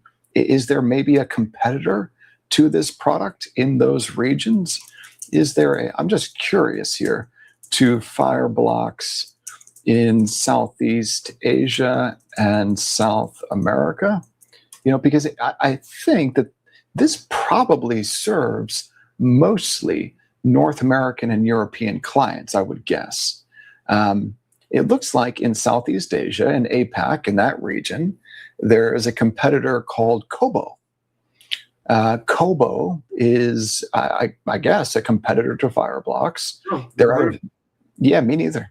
They're out of Singapore. There's another one called CoinsDo, also out of Singapore. And then there's one called Zodia. Coins do. I know. What do your coins do? What your coins do? I don't know. My coins do all the things. Yeah. And then we got one over here. There's a couple in Latin America too. There's one called Prosegur. That's Brazil and Argentina. There's one called BitGo. So that's the issuer of WBTC, I think. And then this is great. Ripple custody. Oh no. Yeah. Oh no. Yeah. So it used to be called Medico, but Ripple bought it. Medico, yeah. I remember when that happened. The XRP army was like, "Yo, this is it. We're going to the moon." Yeah, moon, baby. Every time something they buy another company, or the court case is settled, it's always going to the moon. Because that accrues value to the XRP token. No. And no. Yep, and it's gone. So, all right, man, let's take a look at Securitize. So again, this is, I know next to nothing about Securitize too. Same here. So let's take a look at this. This will be interesting. RWAs, and like I said, I keep seeing it like with Ondo, and mentioned in the same breath as a lot of these tokenization stuff. So yeah, that's about all I know too. Is exactly what you just said. So let's check this thing out. Securitize. All right. By April of 2026, the regulated real-world asset tokenization platform Securitize crossed $4 billion in assets under management. That managed capital sits on top of an even larger operational foundation, $24.9 billion in assets under administration, distributed across 650 active serviced funds. This scale drove their October 2025 business combination agreement with Cantor Equity Partners II, establishing a pre-money equity valuation of $1.25 billion. Okay, so Cantor Fitzgerald isn't the guy like at the top of the board? Isn't that, what's his face? Lutnick, Howard Lutnick. Oh, okay, I've heard the name. So Lutnick is the, isn't he like the commerce secretary right now in the Trump administration? I think so. I think so. I think, isn't that a cabinet level position? I think. Yeah. So that's a big deal. So the guy, I think Lutnick might be the chair of Cantor Fitzgerald. And so when you see all these big crypto institutions, doing something, partnering with Cantor, right. So just wanted to throw that out there, just a little bit of information. On June 5th, 2026, they cleared the final hurdle to go public when the SEC declared their registration statement effective. Pending shareholder approval, the combined company will list its common stock directly on the New York Stock Exchange under the ticker symbol SECZ.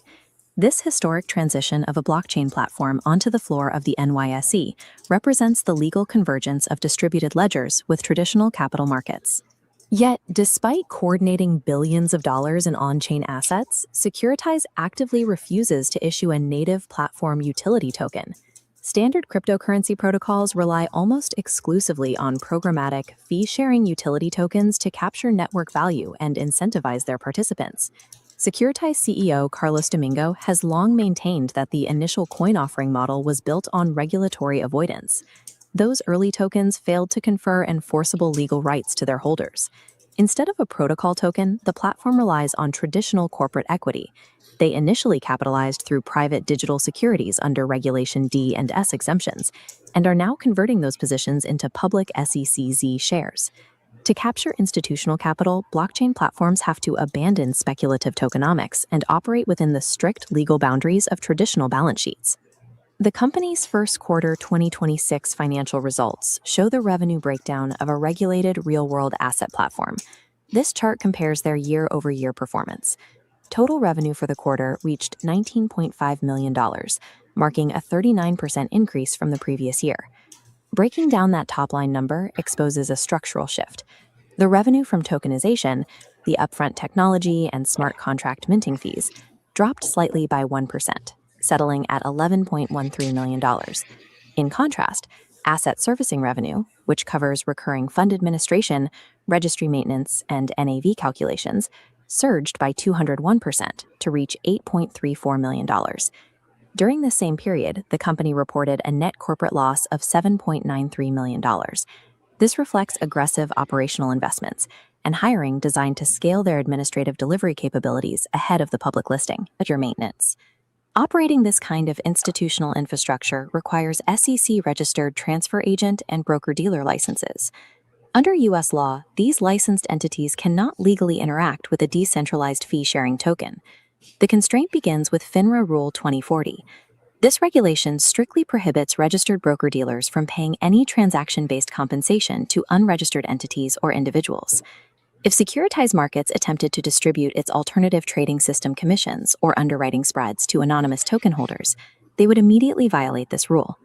Furthermore, programmatically distributing platform revenue. Yeah, but this is why we need that Clarity Act. Yeah. Because, if all of a sudden all of these, DeFi protocols are made legal, then, that would be a boon for, I'm sure, a lot of the protocols that are super compliant with U.S. regulations anyway. Well, it unleashed a lot of liquidity. Liquidity. Liquidity. Mike, check out what I posted in the Discord. Because now that I've been, just reflecting as we were speaking earlier about, revenue and fees and the difference between the two in the context of liquidity provision dexes, I actually think that now that I'm thinking about it, like Aerodrome, dude, Aerodrome, I think generates like 20x the revenue. So I think they generate like 20x the revenue of Uniswap in terms of like the actual fee that's generated. I was doing some research too. I think our disconnect, the term that it looks like is used for the total fees that are collected by like platforms like Aerodrome is called top line. And then after the fees are paid out to Aero holders, that is revenue. So that 5% is revenue. Yes, so, exactly. I think we're just getting mixed up on the verbiage and the words. So right. Yeah, you see that was the core of the misunderstanding. Yeah, and so like and like I said, that for me, it's all about words and the definitions and being able to label things properly. So that top line is what made the switch flip for me. Yeah, see that's the thing. But like if we compare what Aerodrome generates to what Uniswap generates, the way that Uniswap generates revenue is much different than the way that Aerodrome generates revenue. It's apples and oranges. It's different, completely different. But which one generates more? Aerodrome. I think it's Aerodrome. Well, I think they charge more. I don't know that they generate more, but they charge more for sure. It is important to use the same measuring stick. To figure out a way to measure these protocols, using the same metrics, but it's hard. But no, and that's why this is so valuable. These heated debates that me and David get in, it's valuable because it makes us examine, what it is, and it helps us verbalize, what it is that we're thinking, and it makes us, have to go and do research and figure out. Like for me, I had never heard of top line. As soon as I saw that, the definition of that, I'm like, oh shit, okay, I see what David's saying. And what he's saying makes perfect sense. But it's because these protocols and everything is so new, there isn't a universal measuring stick because of the way that their tokenomics work and the mechanics work. It's hard. So yeah, it's great. So now that we're both on the same page, so let's talk about Uniswap, the difference between these two. Okay. If I'm a trader on Uniswap and I swap ETH for USDC, I think the fee that I pay is 0.25% on the notional that I swap. So if I've got $1,000 of ETH that I swap for USDC, I pay 0.25%, which is, what is that? Like $2.50? Be like So 25. two. No, So no, that no, would be sorry, yeah, yeah. $2. So that would be $2.50 on $1,000 swap. That's Uniswap. Now, Uniswap charges a fee on the notional that is swapped by traders. Mhm. Aerodrome takes 5% off the top Mhm. of the fees generated by the swaps in the pool. Yeah, so in that So- case, it'd be like 0.05. So in that case, it would be if there are $10,000 a day generated in swaps They in take a 500 pool, bucks. they take $500. Yeah. Which is bigger? You know, which generates more revenue to the protocol? Is it, you know, right? Is it you? Because apples to apples, that would be revenue against revenue. Right. That's what I'm trying to drill down on, you Yeah. know? So like which one will make more money?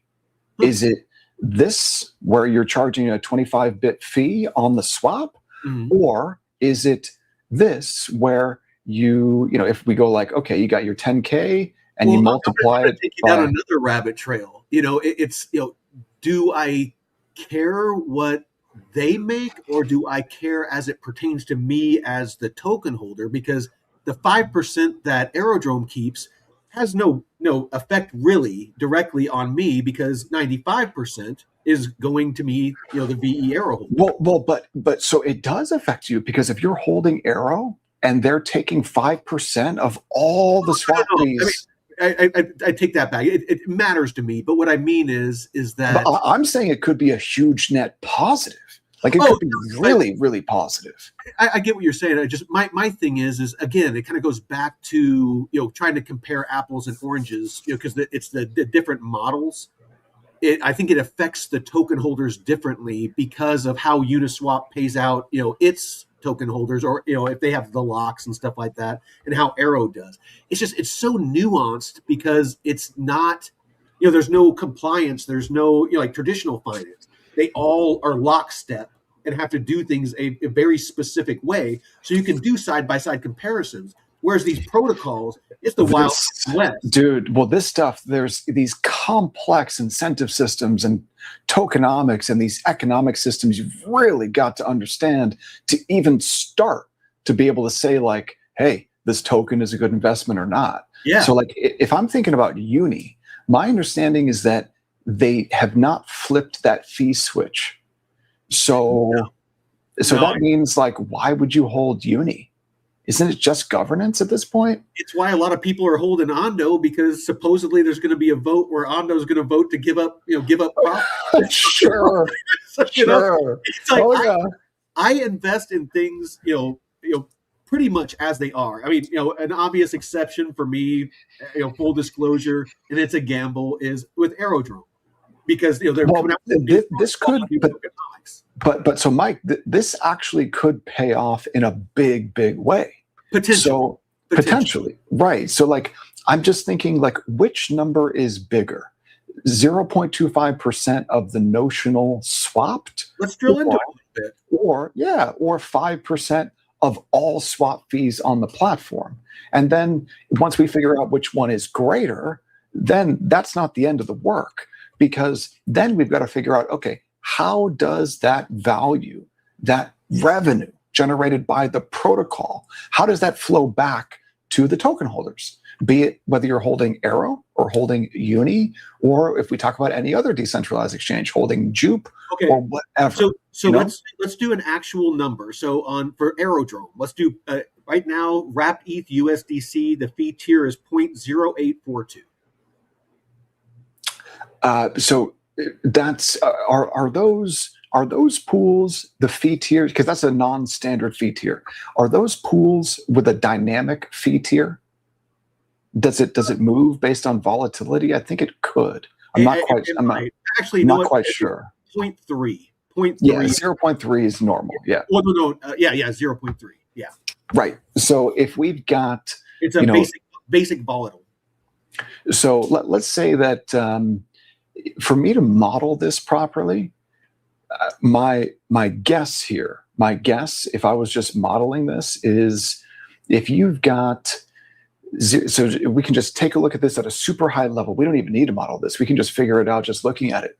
Yeah. So if I've got $1,000 swap, okay, and I go to Uniswap and I swap, then the revenue that accrues to the Uniswap protocol is this $2.50, 0.25 times $1,000, right? Mm. Okay, so that's for Uniswap. That's how much is generated on $1,000 swap for Uniswap. Yeah. That's protocol revenue to the protocol. Okay. Now, if I'm on Aerodrome and I'm swapping in a 1% fee tier pool, just to keep the math easy, yeah. and I swap that same $1,000, well, the pool generates $10 in swap fees, of which Aerodrome keeps 5%. Well, with 0.3, it would be $3. Right. I just, yes, it would. I want to use actual numbers, just. Okay, great. Let's use 0.3. Let me go ahead and get rid of that. Let's say the fee tier in the Aerodrome pool is 0.3%. Awesome. And so I've got that same $1,000 swap. I route it through. So I route it through the pool. The fees that are generated, 0.3% of that $1,000, right? That's $3. Mm-hmm. Aerodrome keeps 5% of that $3. Yep. So 5% of $3 is times 0.05 is 15 cents. Yeah. So that means the Aerodrome protocol on the same size swap in the same pool is only keeping 15 cents. Is keeping 15 cents. So that means that for the same swap divided by 0.15, that means that Uniswap generates 17 times more protocol revenue for the same swap. Yes, revenue. Right? Yes, because the one thing that I looked up, then because revenue is basically the total fees minus distributions to LPs and lenders. Perfect. Great definition. Much better. Yeah. So that means that but we're not done. We're not done though. No. So if Aerodrome is generating, 15 cents, but it's using that to buy back and lock its own Aero token, effectively removing that token from supply. Yeah. But the supply has to be deflating, not inflating. Because if Aerodrome's buying back all these Aero tokens, but they're just minting more than they're buying back, then it doesn't really put a dent in it. Exactly. So I think they actually reached that point. I think Aerodrome may have actually reached that point where it's no longer inflationary. Yeah, I think so. I think so. Keep going. I'll see if I can find it. Because this is super interesting to me. This is like the core of what we have to get to figure out whether these are good investments or not, right? Oh, absolutely. And the more that we're drilling down into this, Aerodrome with Aero is actually starting to look like, to me, like a diamond in the rough type. I can't believe I'm saying this shit. What the fuck? David, they're gonna find. I'm starting to understand this. In a closet after this. Well, so I mean, like, here's the thing, man. Like, if they fix the tokenomics, then this could actually start making a lot of money. But then you've got to compare it to its competitors, right? So if Uniswap is a competitor, you got to think about, okay, well, am I better off holding Aero or am I better off holding Uni?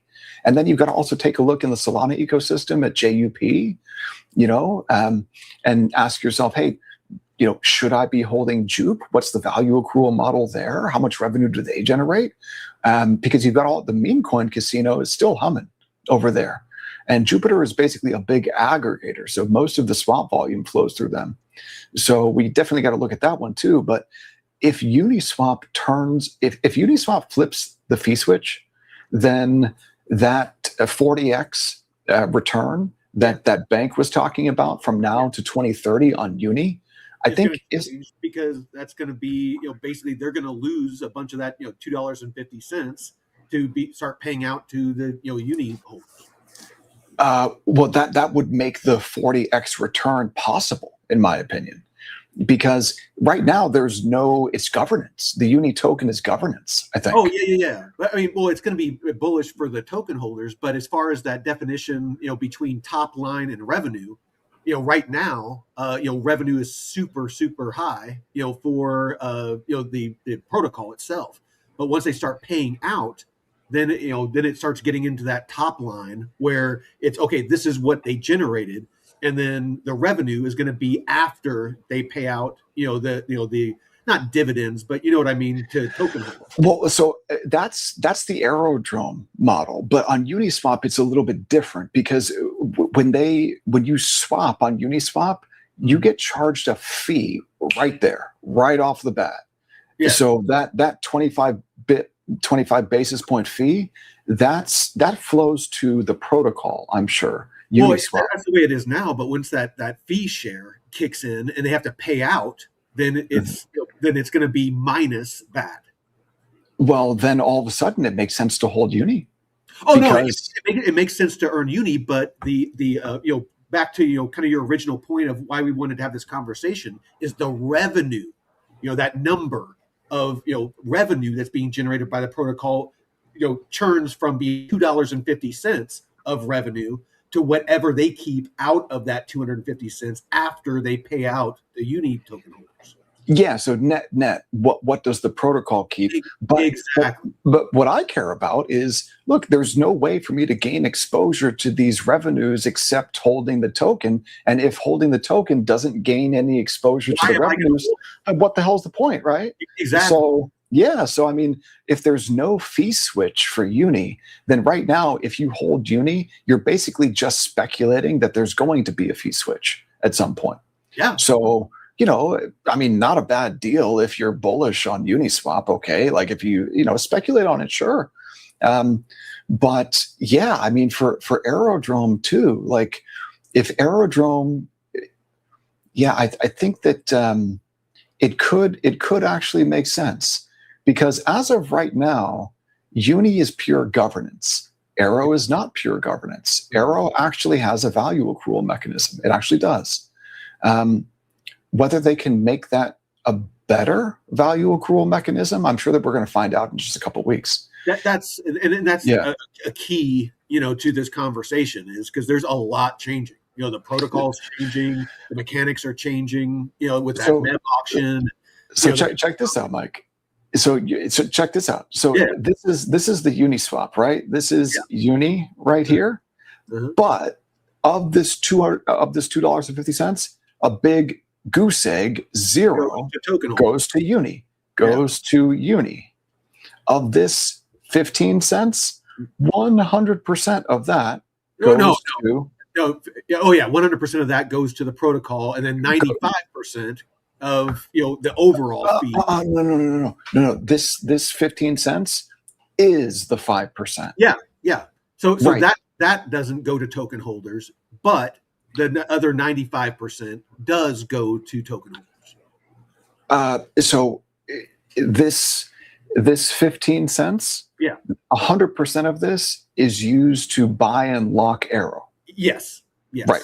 Yeah. But the other 95% that they didn't take, as the 5%, off the top, goes to paying out, us, the VE Arrow lock, holders. It goes to LPs. Yeah. And that's us, the VE Arrow holders that are providing the liquidity, in the locks. I don't think that's how the flywheel works. I think that if I'm an LP and I provide liquidity to a pool, I don't need to have a VE Arrow lock to earn fees paid in Arrow. Oh no. Well, it's the fees being generated, after they pay out, who you're talking about, the people that are just actually in the LPs. Everything else goes to the VE Arrow lock holders. So how much actually is that, right? Because that would be a good question. That would be a good question. So that's. I definitely want to drill down on these tokenomics more because when I look at the income statement for Aerodrome, it looks like shit. Like it looks like they haven't made money ever. You Well, know, yeah, I mean, and that's kind of, I mean, the way that it's set up, with that 5%, it's kind of the way it's meant to be. Not, and that sounds fucking terrible, but it's they are. I'm not gonna delve into it because I yeah, yeah. want to make sure that we structure this conversation a Yeah, little bit. we got to do a deep dive on Yeah, just this at some point. But and I've Mike, been waiting to do that until all this new information comes out about the new stuff, because I really don't want to waste time, too much time delving into, other than, because this is an important aspect to understand just about all protocols. But it's just, I don't want to spend too much time examining the old model, the current model, when next month all of it changes. yeah, yeah. But these definitions and this topic is universal. With all these tokens, with all these protocols, and how those revenues are, that top line is shared with you, the token holder. That's the bottom line for me Yeah. is how much money does this protocol, which is a business at the end of the day, how much money does it actually make? And then how much of that money gets returned to the holders of the token? Mm-hmm. That's basically it. So I'm trying to figure out, So back here to Securitize. Meets the criteria of the Howey test. This immediately classifies the token as an investment contract, triggering mandatory SEC registration through Form S1 or S4. Transfer agents carry a fiduciary obligation to maintain auditable, recoverable ownership registries.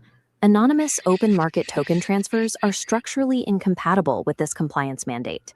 Standard crypto tokenomics are incompatible with the operating licenses required to handle assets for institutions like BlackRock. This flowchart maps out how the platform captures value without a utility token. It starts at the top of the funnel, with upfront technology licensing and KYC onboarding fees flowing into a central corporate balance sheet.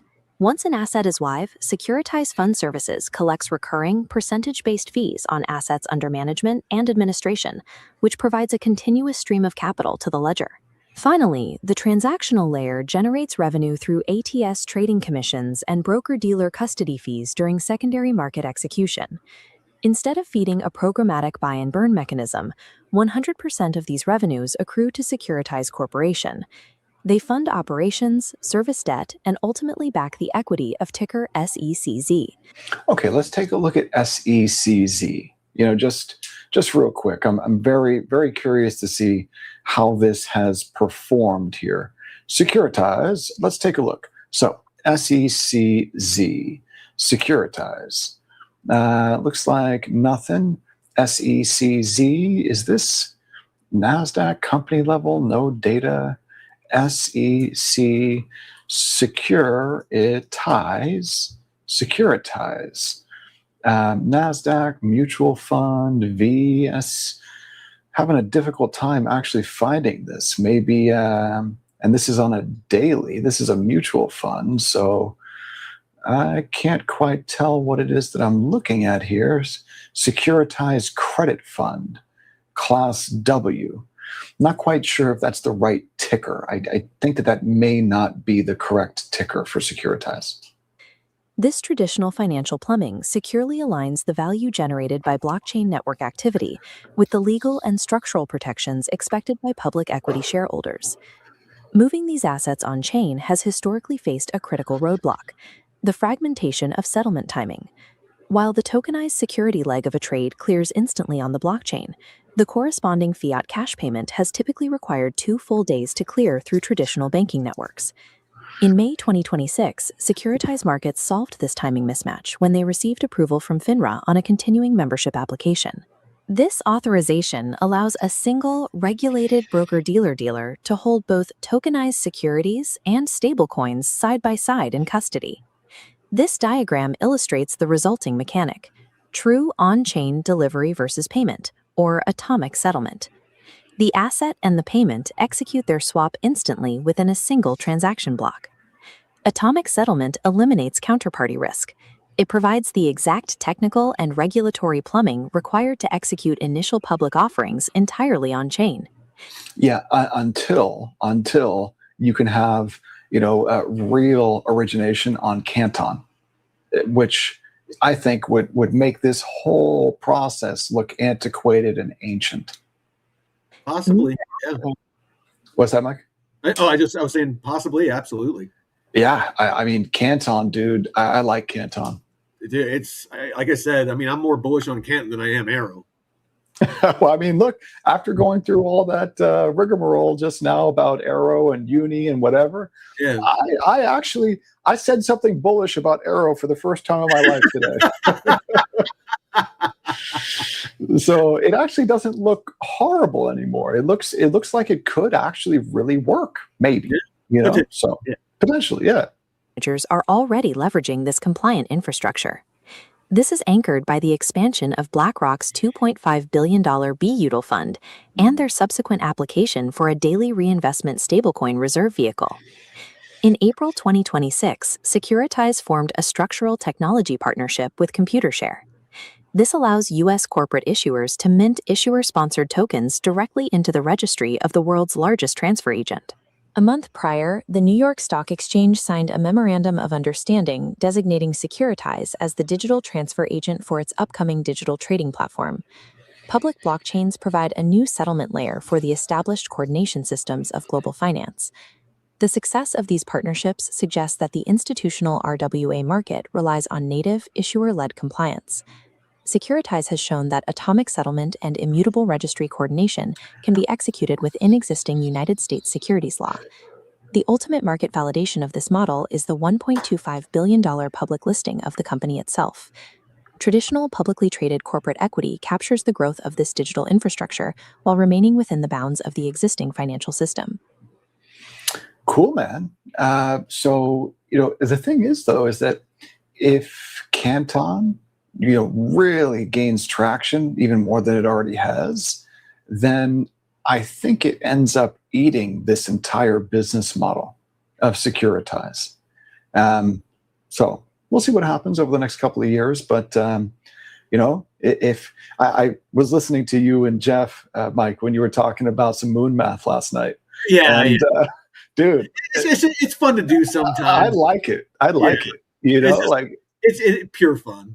Yeah, if we're talking about like moon math here, 16, 17 cent Canton CC, at a $6 billion market cap right now. 10x is $1.60. That's 60 billion. 100x is 600 billion. That would be big, right? Yeah. 1000x is 6 trillion. Yeah. So, I mean, 1000x, man. The problem is, like, how do you hold something for that long? Like, let's say that you're holding CC, right? And it goes from 6 billion to 600 billion, the 100xer. That's where DeFi comes in. Is if it starts doing multiples and you can earn 10% on it somehow through some Canton DeFi, like some of those protocols that we took a quick look at that don't have a whole lot of liquidity right now, a whole lot of TVL. But there's some stuff that's popping up. We're starting to see some of these different projects. We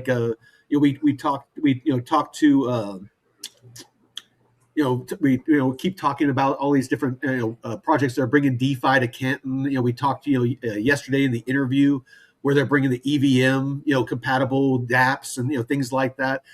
If we can earn 10%.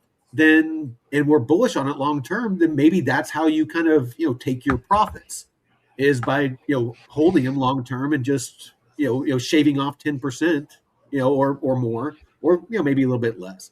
Maybe so you know what else you could do? I'd be willing to bet that over the next 12, yes, yeah.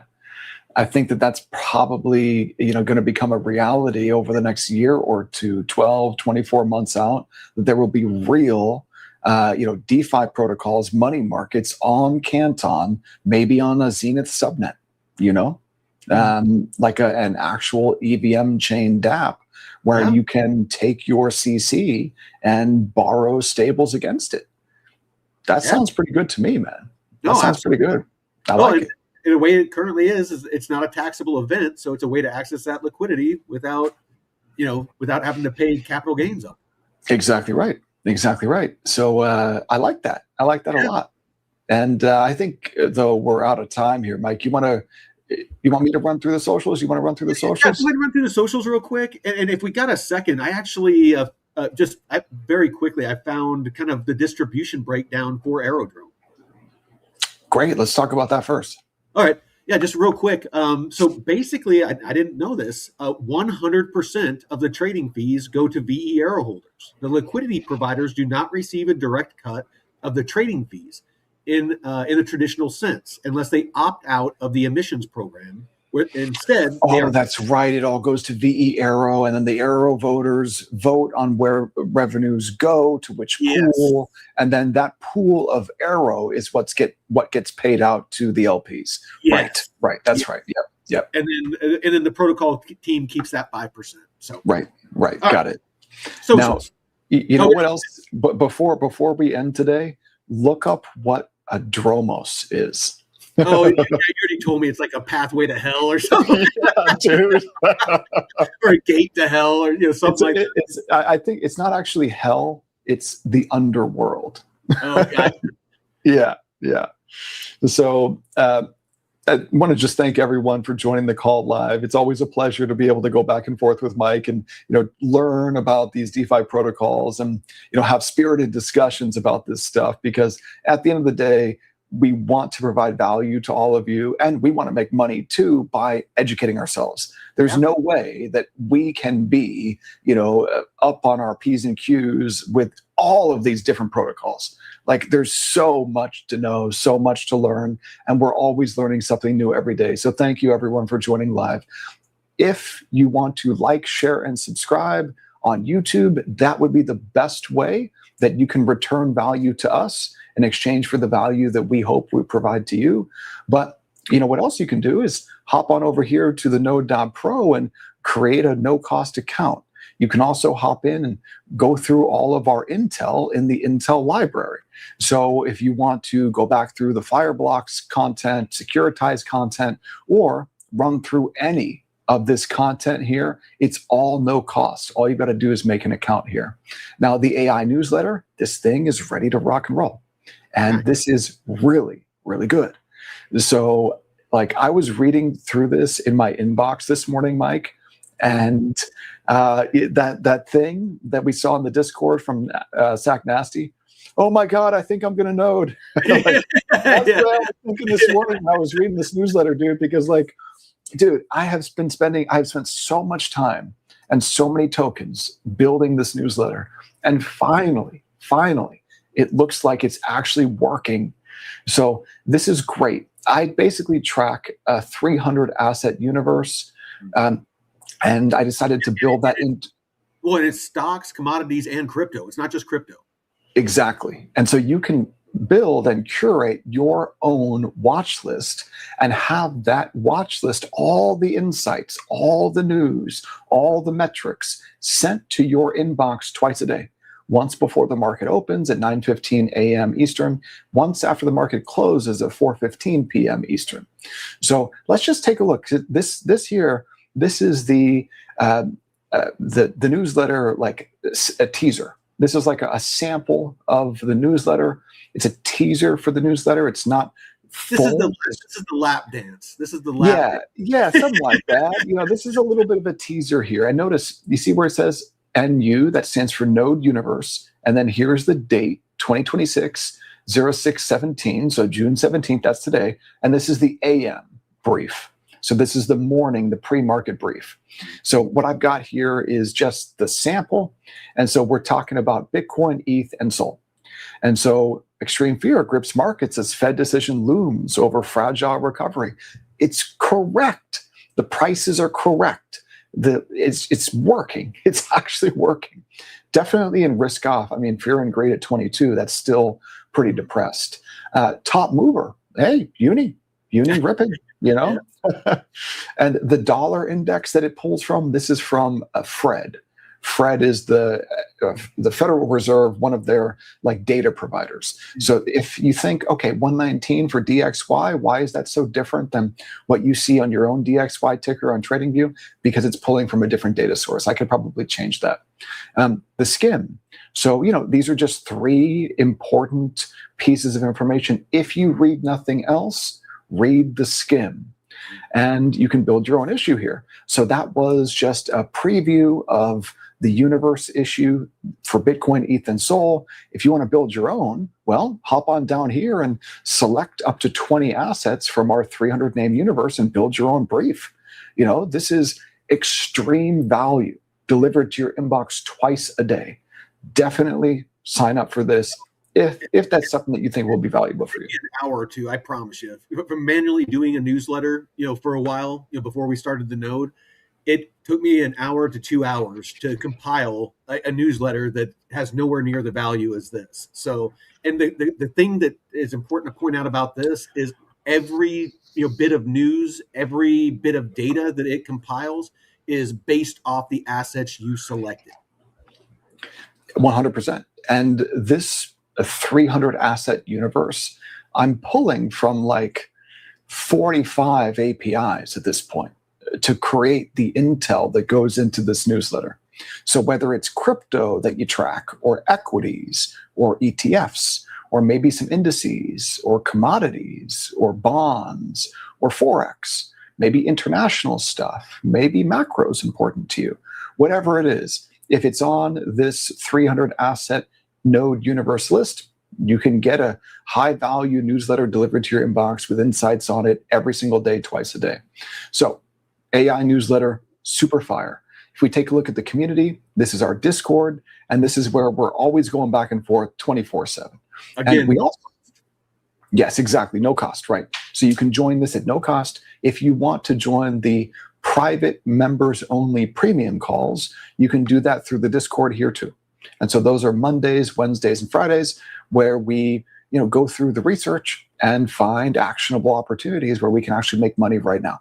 We do that at a group level, and that's Mondays, Wednesdays, and Fridays for an hour at that's at 5 p.m. Eastern, 2 p.m. Pacific. Mondays, Wednesdays, and Fridays. If maybe you just want to rep the node by buying a shirt or buying a hat, hop into the store, take a look at this stuff. Pretty cool. I'm going to be buying myself a hat here pretty soon. If you want to just build a skill set in crypto and DeFi without risking a dollar, all of the courses that I've built here are no cost. So you can take a look through and build your skill set by starting off in the DeFi high school. This is, beginner level content, but extremely valuable, very detailed. Then hop on into the DeFi University and really start to understand the concepts that we talk about every day.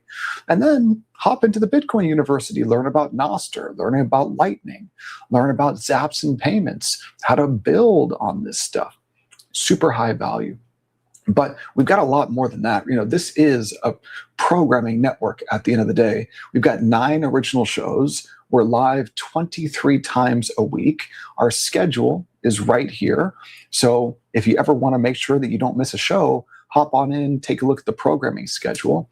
And of course, I do also offer private coaching one-on-one. So if you want to speed up the pace at which you build your crypto and DeFi skill set, hop on in here, fill this out, book a time on my calendar at no cost. I'd love to talk to you. And you know what? I've also built out an API here. So all that structured intelligence that allows us to build that 300 asset snapshot, which is then used to create the newsletter, all of that intelligence, you can connect and build on top of that. So if you want to build an app or you want to build a DApp and you need structured data, well, ask me for access and maybe we'll give it to you. But